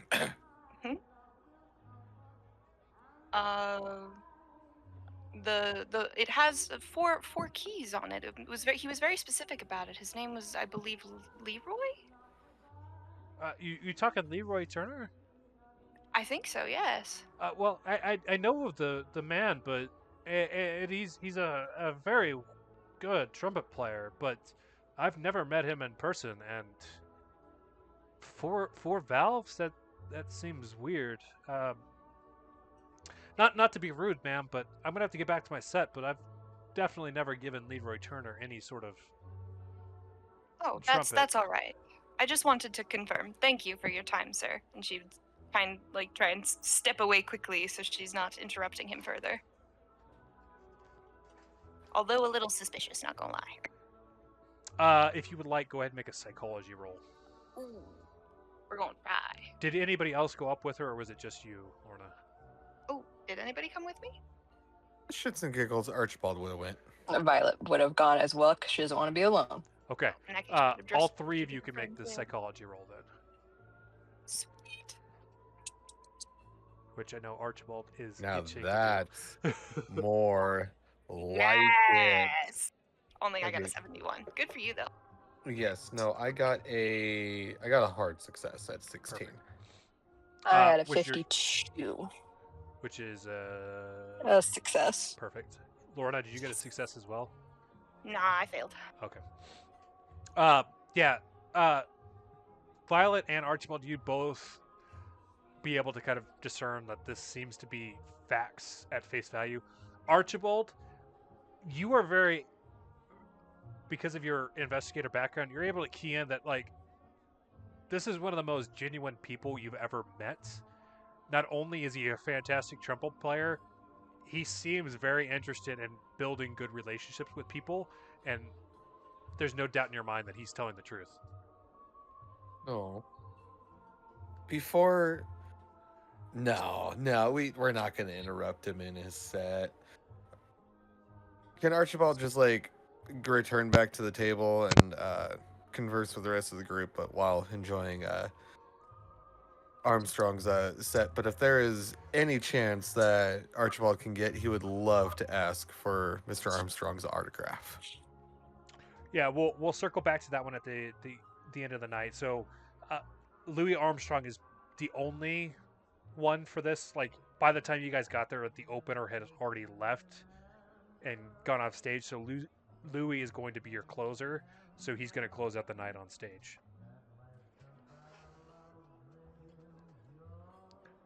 But yes, you guys are able to make it back to the table.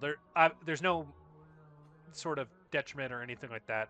You guys were very cordial with Louis Armstrong. It's not like the bouncers came up and pushed you back. You had your conversation. He went back to his set, and that's kind of all that happened. So I would say you guys are at your table, able to kind of do what you will with the rest of the evening here in the Midnight Lounge. So, What did you make of him, Archibald? oh man, isn't he just the most precious human being on the face of the planet? My grandfather. Oh. It's like Archibald kind of wipes away tears, like, I wish he was here. Oh. Lorna smiles, very, like, trying to be as warm and kind as possible in the situation where Archibald just shed a tear, like, aw. She's a little bit of an empathy cry, so she looks like her eyes are welling up a little bit too. But she nods. He seems very kind. I'm honestly not sure that trumpet was his, but I don't know. I don't think he's lying to us. I don't think he has any reason to lie. But the question that I have now is, where did the trumpet come from? And why did Leroy lie to us? You see? There's something thicker here, and I don't necessarily like it. It's like trying to suck your milkshake up through a thin straw. Um, Archibald, give me an intelligence roll, real quick.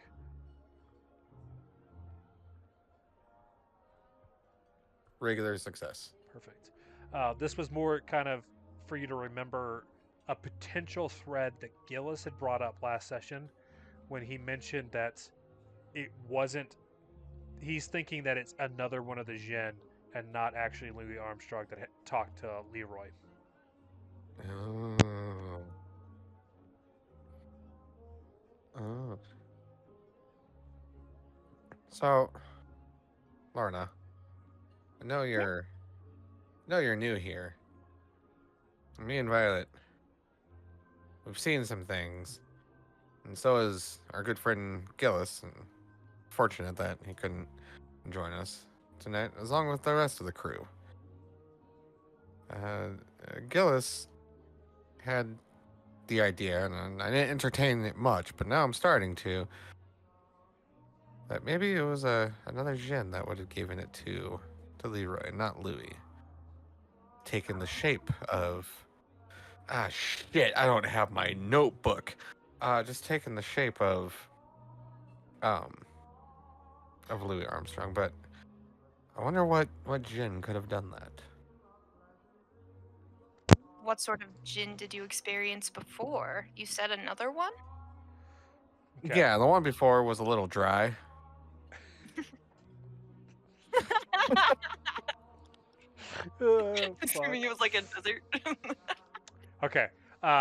So to bring everybody back up to speed, so the research that you guys were able to do before kind of tracking down Leroy at Small's Paradise, well, not tracking him down, before the whole incident with Pete, you, Archibald, as well as Gillis, had been able to find information on the Red King of Tuesday. This Jinn is Al Malik Al Amar. He's associated with the planet Mars, the planet of war. Like the ancient war god of the Romano-Greek pantheon Eris/Mars, this Jinn is associated with war and depicted as a monstrous being riding a lion armed with a sword and holding a severed head. I'm going to drop that in to the good old chat. Thank you, thank you. The other one, this is the one Violet was able to find. This is the King of Friday, Zabah. He is depicted sitting in a royal manner. 2 of the heads are in profile and 2 facing forward. All of them depict some sort of animal or a morphing of animals. The Jinn King, like the spirits and demons of ancient Mesopotamia, is associated with the wind. The name Zabaa means whirlwind. He is associated with the planet Venus. When Violet had found this, she got the inkling that this was a high probability of the one that you guys encountered in Ross's Corner that you were able to banish. Now, after banishing him, he has been able to interact with you guys in the dreamscape when you were knocked out during paper chase whenever you guys were following her uncle. Because that's where he gave you the whole searching the tunnels where there was like a ritual that Archibald witnessed, and then he mentioned that he is able to manipulate you guys in the dream world significantly easier than the physical world. So while he's been banished, he still can find you essentially. The other one, as far as you're aware, you haven't encountered anywhere and don't necessarily have a lead on. The only other thing that you guys have picked up recently was during the conversation between the gang members with Leroy just a little bit ago. Archie the boss Bonato mentioned that he gave a sarcophagus to Lucky Luciano, and things ended very badly not long after that. And she hasn't been at the table for a little bit, but Lucky Luciano is the gang that Carmilla comes from. Ah. And she had mentioned to Dust, Bentley Truss, that it was a skin changer, but I don't remember if that made it to the rest of the table or not.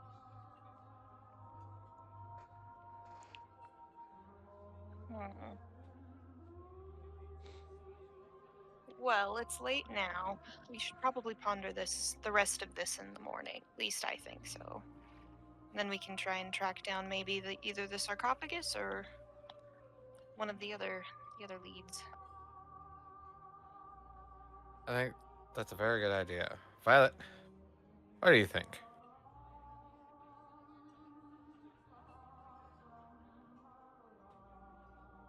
Violet will agree. And we should go back to her uh, penthouse for the night and kind of get some rest and then reconvene in the morning. Perfect. Okay. As you guys make your way back to, are you guys all going back to Violet's, or are you guys going to your separate locations? Uh, Lorna, I don't think you have another place at the moment since you just arrived on scene. So I would say that you're probably heading back to Violet's. Archibald, are you heading to the hotel that you've currently rented out for the moment, or are you heading to Violet's as well? Oh, yeah, he's definitely heading to Violet's. Did he get an opportunity to ask Mr. Armstrong for a Oh, yes, autograph? sorry. I forgot to circle back. At the end of the night, um, kind of as he's wrapping everything up, Louis will kind of reach out to the crowd. Thank you guys. You've been a fabulous crowd. Uh, I'm feeling fairly generous tonight, so if you'd like, uh, I'd be happy to sign anything before heading out, since it's a smaller venue tonight. Uh, just line up over here, side of stage, and the fellows over here will let you come back one at a time. Yeah, Archibald would definitely, like, he would have been like the first one there. Perfect. As you come up, he's kind of like you've already experienced. He's very cordial. What do you got for me, Sonny? Archibald reaches into his pocket and he's like, I know this is probably a weird request. And he pulls out the pocket watch and asks him if he'll just sign like the inside of it or anywhere that he can. Oh, well, this seems very precious to you. Has it got some significance to you? And it belonged to my grandfather, and the time on the watch was the exact time that he passed. And he was a very, very big fan of you, Mr. Armstrong. Well, I appreciate that, son, and I'm glad that I could give you a little bit of joy as he hands you back the pocket watch signed. Aww. And Archibald like shakes his hand. He's very, very happy. He's my grandfather would have been happy to see you, but I feel like he's proud that maybe I got the chance to and think about him while watching you play. Thank you so much, Mr. Armstrong. I thank you. And he leaves very graciously. Perfect. As you guys head out of the Midnight Lounge and head up to Violet's abode, you guys are able to kind of settle in. Assuming Violet's happy to have you guys over, it's a pretty uneventful rest of the nights.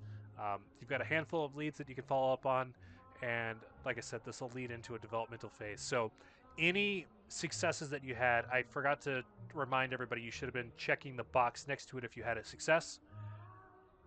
You are now able to roll for improvements. You'll remove the check mark. Roll your percentile die if you land higher than it. So if your number is 70, you roll an 85. You then get to roll a d10 and add that number to your score. Essentially, it's I'm allowing getting you to improve on skills that you succeeded in. While you guys are doing that, and kind of following that, we'll go ahead and take a little bit of a break so I can refill. So we'll say knock that out and meet back at like, we'll call it 9:50, 9:55. Give you about 10, 15 minutes to knock that out and then take care of anything else you need, and then we'll meet back if that sounds great. And you said we roll the d10 to add to Yeah, so correct you number?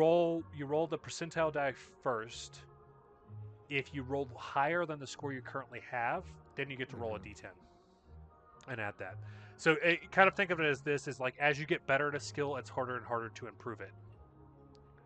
So like if you have like an 85, obviously you're gonna have a hard time rolling higher.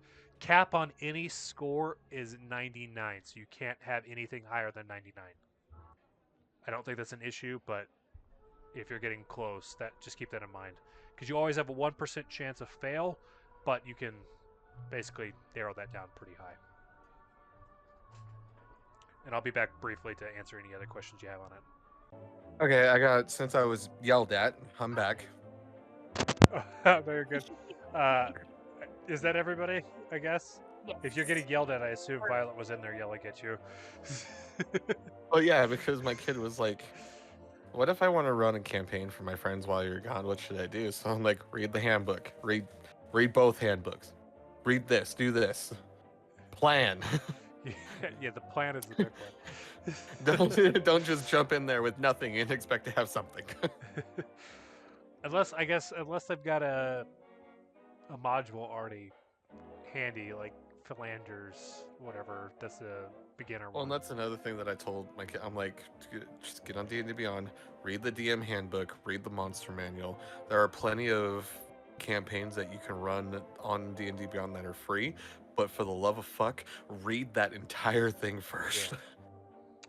Yeah, you need to know what's going to happen because if they go somewhere that you didn't expect, you need to be able to kind of adjust. Yeah, don't fuck yourself. I learned on modules. um, well, cool. So, as we're entering into a developmental phase, it's been a little bit since we've done one. So I'll kind of cover the things that only can be done during a developmental phase, and the length of the developmental phase will kind of depend on how long you guys want slash as you're doing stuff kind of dictates. So I won't necessarily force you into another story beats unless you guys are ready to. Like I said, you have some leads, but you don't necessarily have to pursue them right away.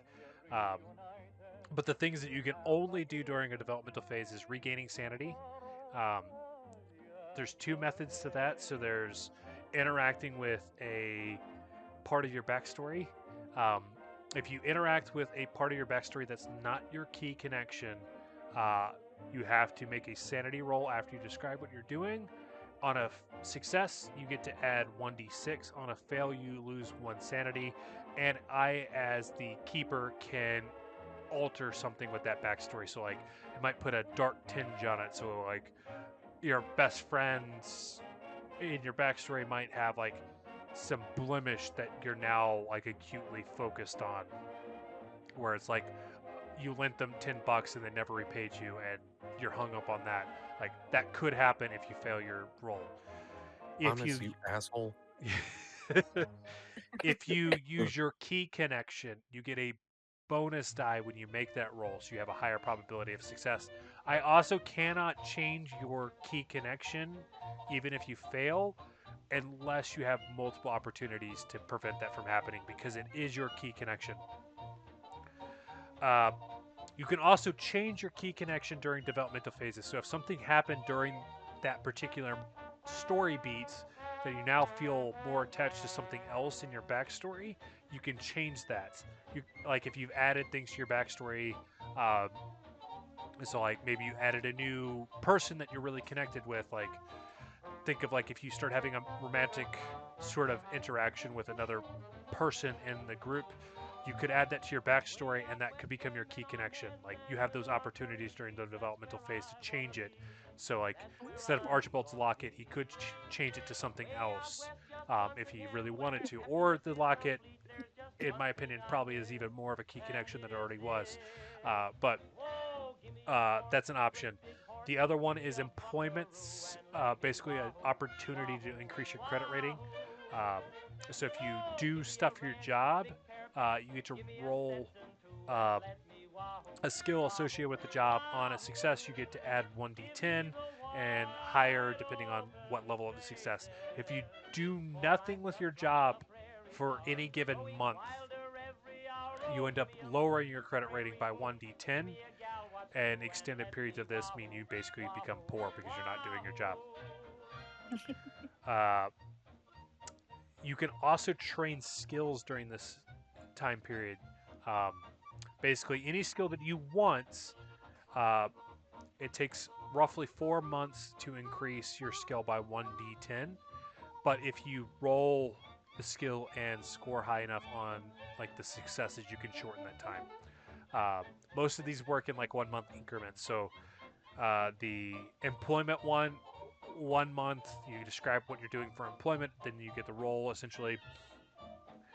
Key connection, you kind of can do whatever you want during this period. And regaining sanity, if you're doing interacting with your backstory, that's 1 roll per month essentially. So does that make mostly sense? I understand. Basically, like this is your chance to kind of like level up your character before you move into the next story.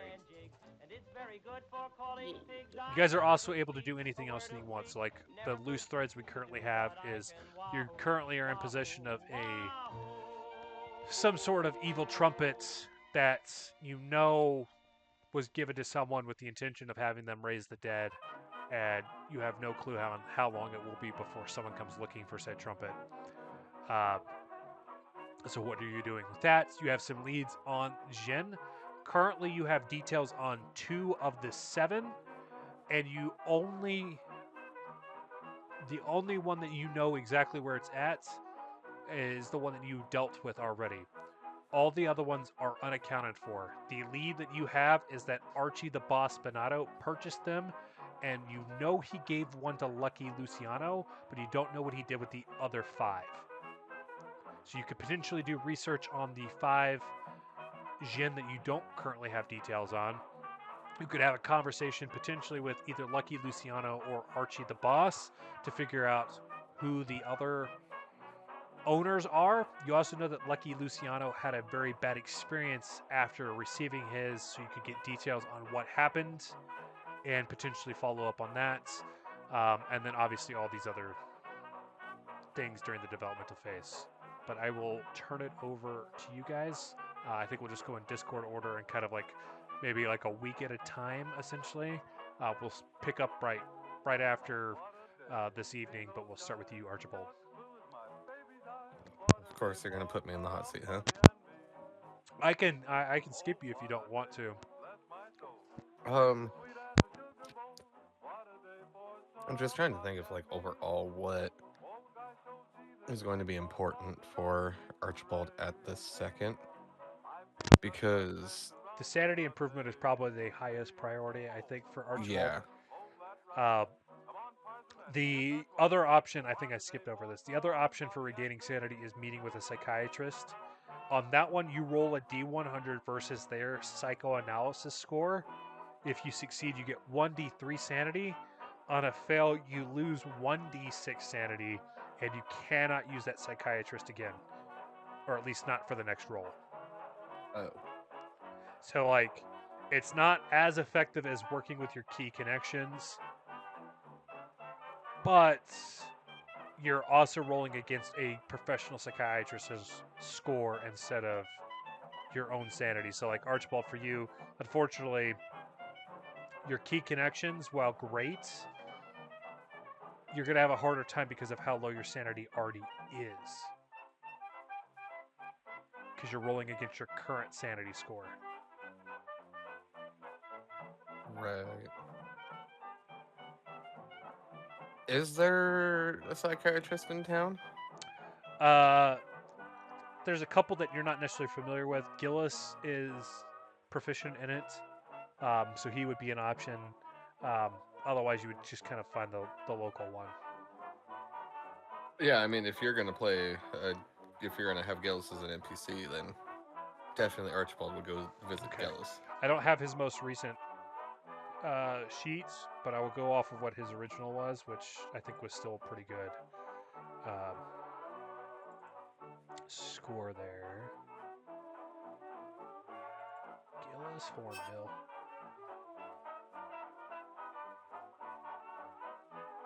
Yeah, he's got a 70 in it. As you kind of meet up with Gillis, what we'll say is like, If the new chicken Big Mac at McDonald's looks I don't know. We'll say he blacked out during the but has two uh, after the stuff in the garage. So you guys kind of like left him in the back of the car while the stuff in the graveyard happened, and so he just wasn't necessarily privy to all the things that happened with uh, Leroy and whatnot. So you bring him up to speed on what happened there, and then you kind of get into the weeds of like what's bothering you at the moment.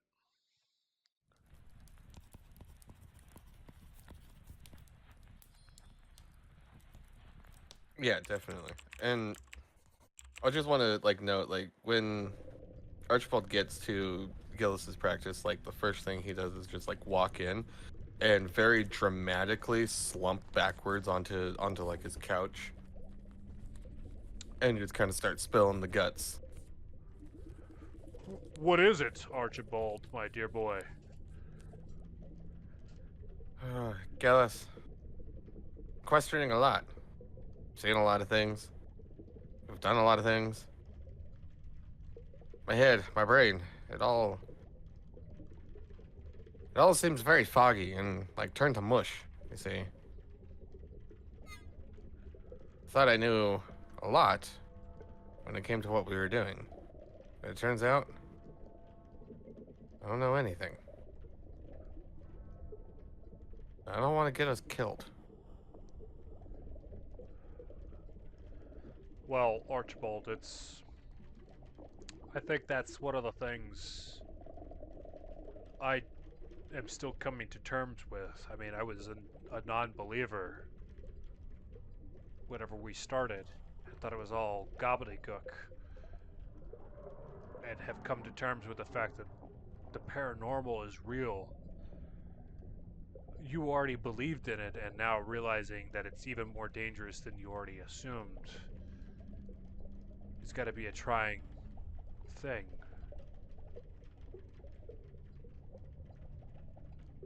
It is tough. I think back to my grandfather.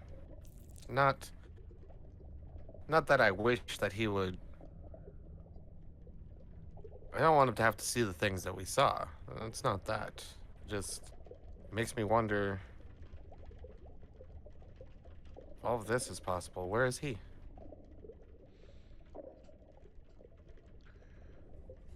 Yes, we had that brief conversation on our way out here to New York, where we all kind of contemplated what happens after you die, and it's kind of scary either way you look at it. Is, do they live on, or does it just end? And neither is appealing. If we believe that he lives on, what is he seeing in whatever place he's at now? Does he now have the unfortunate gift of knowing what else is out there? What caused him to perish in the first place? It's all rather terrifying. But I think the best we can do is think about what part we have to play in all of it.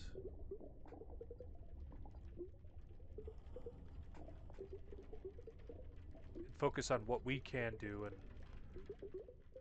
what things we need to understand.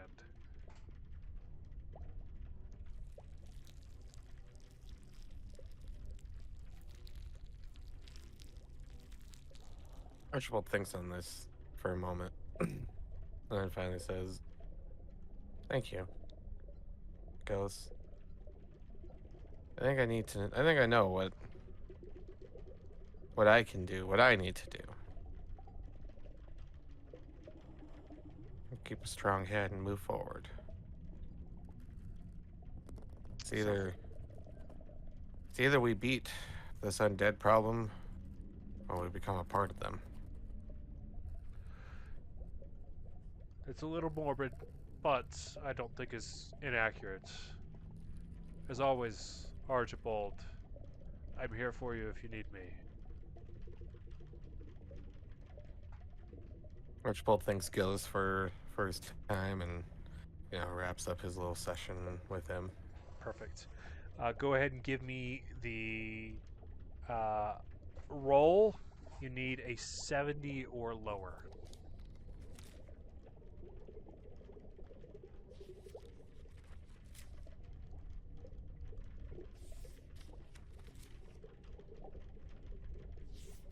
That would be a 63.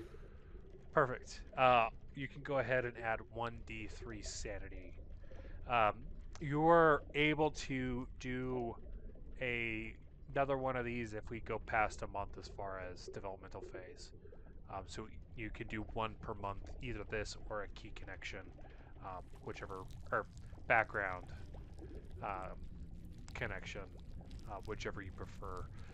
Like I said, the only downside with the background one is it's against your sanity. So if your sanity is already pretty low, it's really rough trying to boost it off of that. Right. All right, Lorna, we'll go ahead and see what you're up to during this time period. You got a handful of options to do, but we'll kind of do one at a time and kind of keep circling through until we kind of feel like a good stopping point for the night. Sounds good. Lorna would spend her first little development week doing her member of the clergy job, Okay. spending time in the nearest Catholic church, doing like trying to participate as much as possible. Perfect. Let me see if I got a good.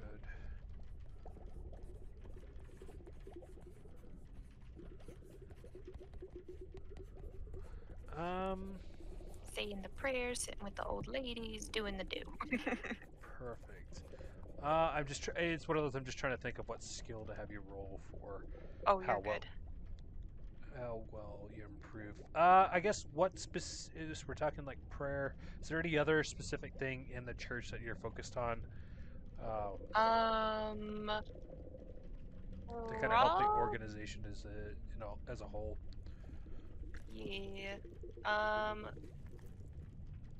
If they have a library or like a back area for accounting, she would probably spend her time there first, trying to help keep things organized, straighten things out, as well as keeping her eye out for any books that look like they pertain to the angry Latin she saw on the trumpet, but something along those lines. Okay, for your profession, go ahead and give me a library use roll.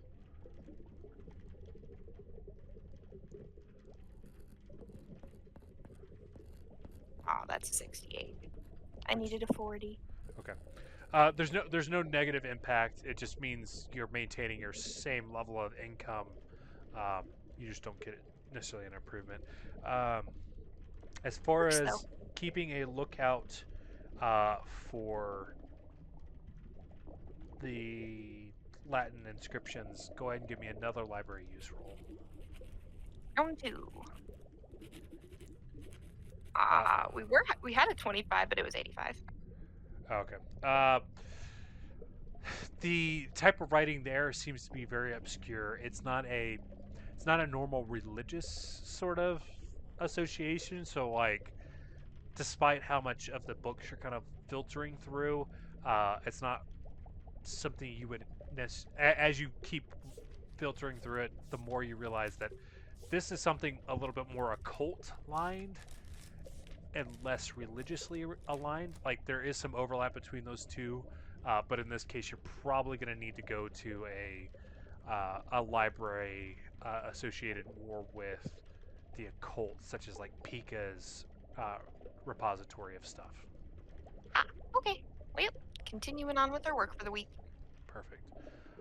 All right, Violet, what do you got?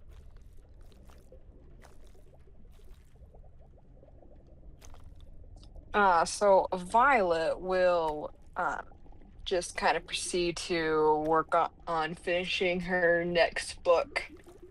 Perfect. And kind of go from there, yeah.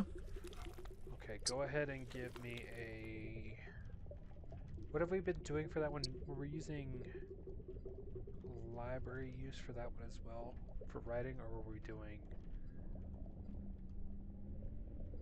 language? I want to say library use, I think. Okay, go ahead and give me a library use roll to see how well this novel does.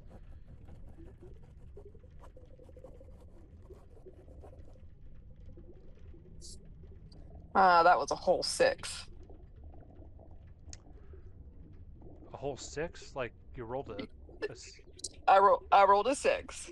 what is that? Is that an extreme success? It would be, yeah. Okay, go ahead and roll me a 1d10 plus 2 for your credit rating. Strong dice. I rolled a 9. Okay, so you just added 11 to your credit rating. So as you're finishing up Paper Chase, after the events here recently, you have some very good inspiration on like how to articulate the feeling of realizing your uncle is become a ghoul and kind of how terrifying it could be to like be incapacitated in the middle of a graveyard right in front of a mausoleum, and the descriptions towards the end of the book, as well as kind of like the cliffhanger of like where's this uncle go now, kind of leads to this book having like the potential for a very high popular seller, much like your Fantastic. previous Edge of Darkness book was. Fantastic. Woohoo! Okay. As Clarissa's kind of doing stuff, we'll come back to you, Lorna. What else you got during this developmental phase? Lorna would also, after missing that shot, she's kind of kicking herself, and she's gonna find the best place she can in the. I don't know if there is a range or anything along those lines, or maybe an open field nearby, some space that she can work on crossbow. Okay. Yeah. I would For say practice. there's, especially during this time period, there's definitely some type of like archery sort of thing or hunting club that you're able to find, and you're able to spend some time kind of going out and practicing the shots with the targets and everything. Go ahead and give me a crossbow check. That's a 91. We were at 56 for that, so that's a success. No, just kidding. I'm thinking of it backwards. Yeah. Darn it. There's no. Once again, this is not one that there's a negative. The default is it's going to take you 4 training sessions, basically 4 months, to improve a skill. If you roll then it's- well, you can reduce that time frame. Right. But obviously, if you're training, this is my way of allowing you guys like a skill that you only have 1% chance in. You can build it up. Although your characters could die or go insane between development phases, so I'm trying to throw you guys a bone if you do survive. So there's no detriment. It's to you. It's gonna probably take about 3 months still of training. If you do some more training with it, you might be able to reduce that a little bit more. But Sweet. I will get it eventually. yeah. Okay, Archibald. What else are you doing during our developmental phase? I think if anything, he'd like to do a little bit more research on on either Archie or like this lucky person. See how do we get in contact with them. Okay. For those ones, give me a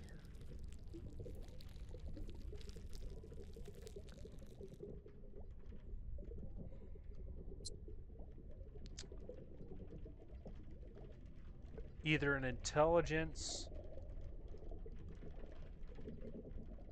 or track roll.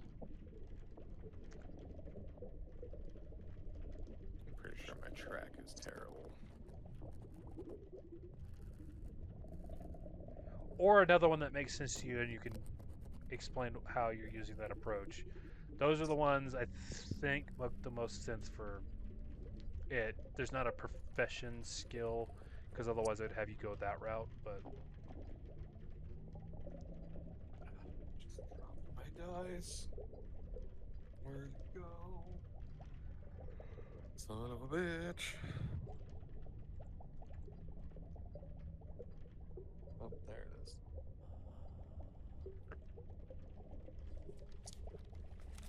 Okay. Sweet. That would be a regular success on intelligence.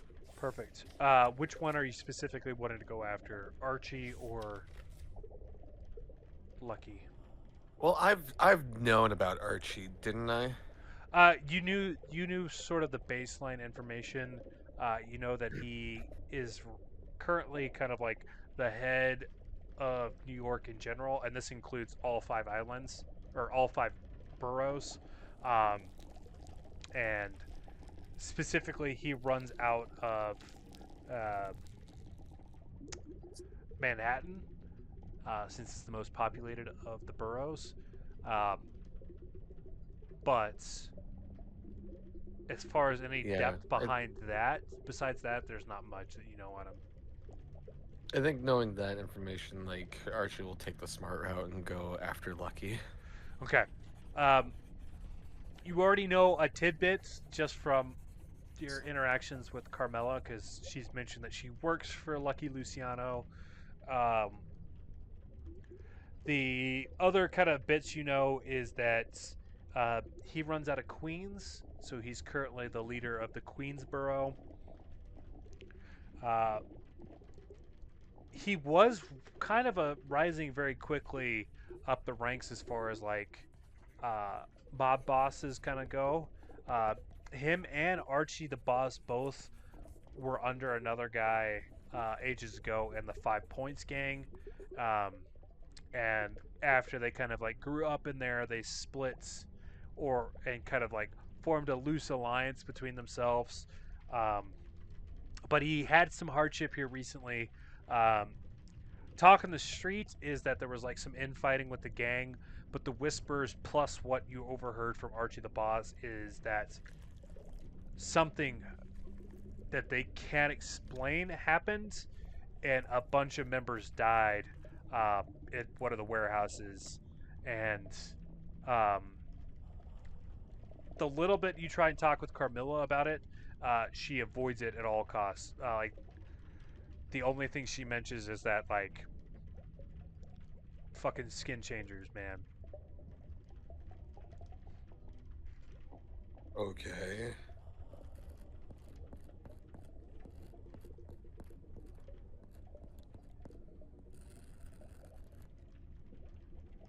Okay. Perfect. Okay, and as we're going, since we're in the middle of development phase, um, any successes you roll now, start checking the box again, and we'll keep those checks until we hit another developmental phase. So make sure you hit that check mark. No, you rolled intelligence, which doesn't have one, but for any actual skills. So if you're rolling any of the skills, make sure you're checking those when we hit them. All right, Violet, what do you got for us?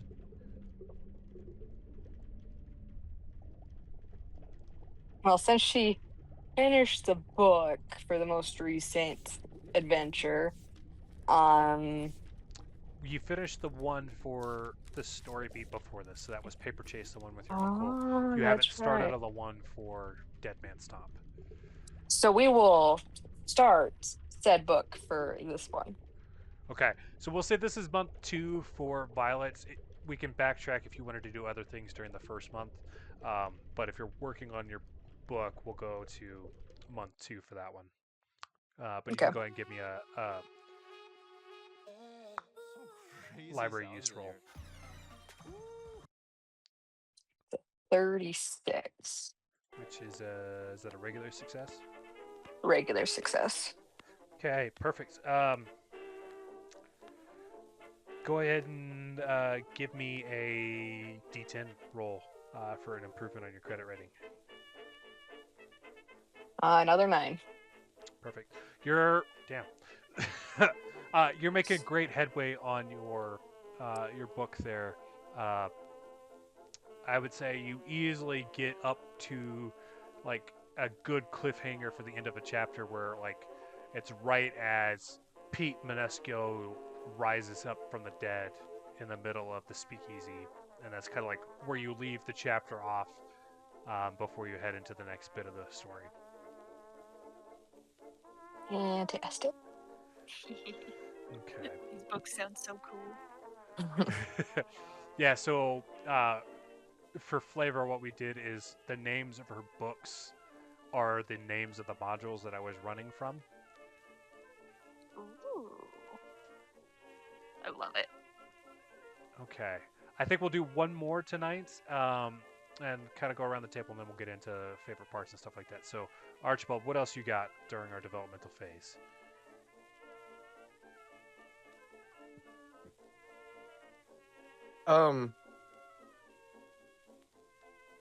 Archibald is gonna like hone in on his private detective skills by following Lorna around for a little bit. Okay. Give me either a navigate or track roll.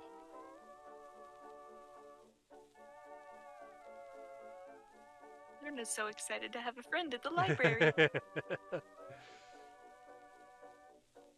We'll see how well he does this. He said navigate or track. One of those ones, yeah. Yeah, they're both the same.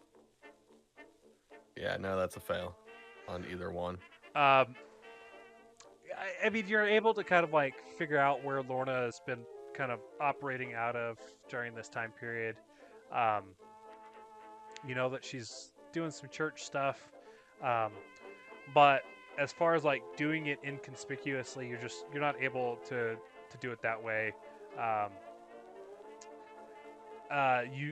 You're kind of getting the impression that this is someone that like will be a great method for like improving your skills in this area, just because she's she's been working in the sort of environment of like hunting that you now understand. Like hunting a hunter is a lot more difficult than just tracking anybody. So it's one that over the next little bit you should be able to kind of like start to really refine these skills. So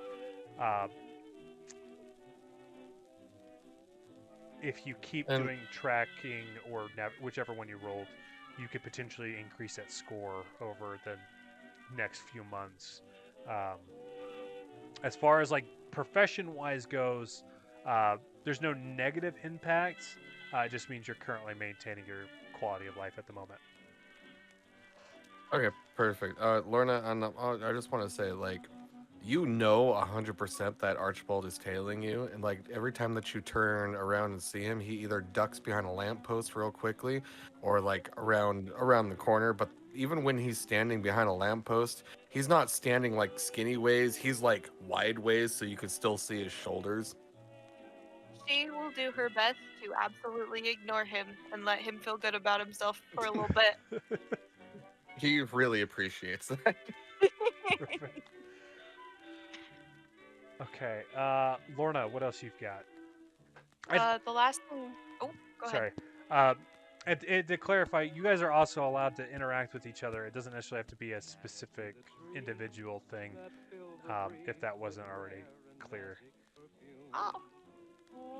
Thank you for the reminder. As her lovely little PI friend is tailing her, she takes him with her to visit another church, but she is going in to study medicine because she felt really bad that she couldn't prior, and that was the last thing I wanted to get to. So she is taking time with the I don't know what they would be called in the 1920s, but like hospital folk or nurses, Like physicians and stuff.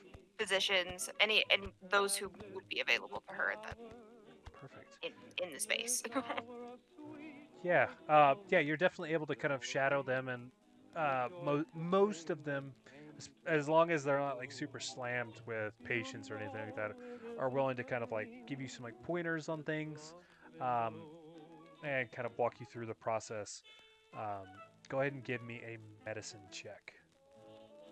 It's gonna be a struggle regardless, but we're gonna try. Oh, that's a 29. I needed a 1, but hey, it's a better roll. Right, yeah, better. Similar to like your crossbow shooting is there's no negative impact. It just this is something that's going to take time. There's a lot of medical terms and like just situations that you have to keep in mind as you're doing the processes. So you're going to have to put a few months of effort into it to kind of like increase that skill. Worth it. All right, Violet, we're going to end off with you for tonight. What else are you wanting to do during this developmental phase? So she probably won't work on the book anymore tonight. She might just look over like the notes that she's taken on everything to make sure, she didn't miss anything. Perfect. Go ahead and give me a history roll. That was a 72. Which is a fail. Okay. As you're going through the notes, everything seems to be in order. It's hard as you're like thinking about. There was a lot that happened in like a 72-hour span of being in New York.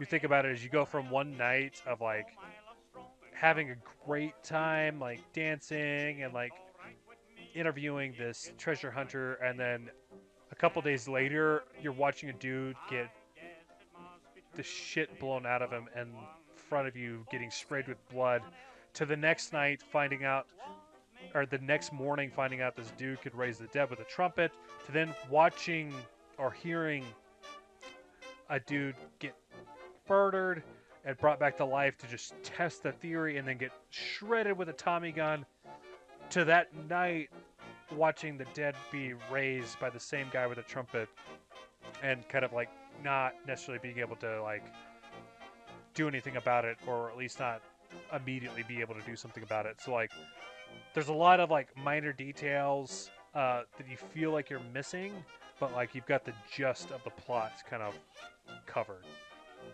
Awesome. But I think this is probably about as good a place as any to kind of end off our session tonight. We'll pick up the next session, following on with some more developmental phase as we kind of like build into the next story beats.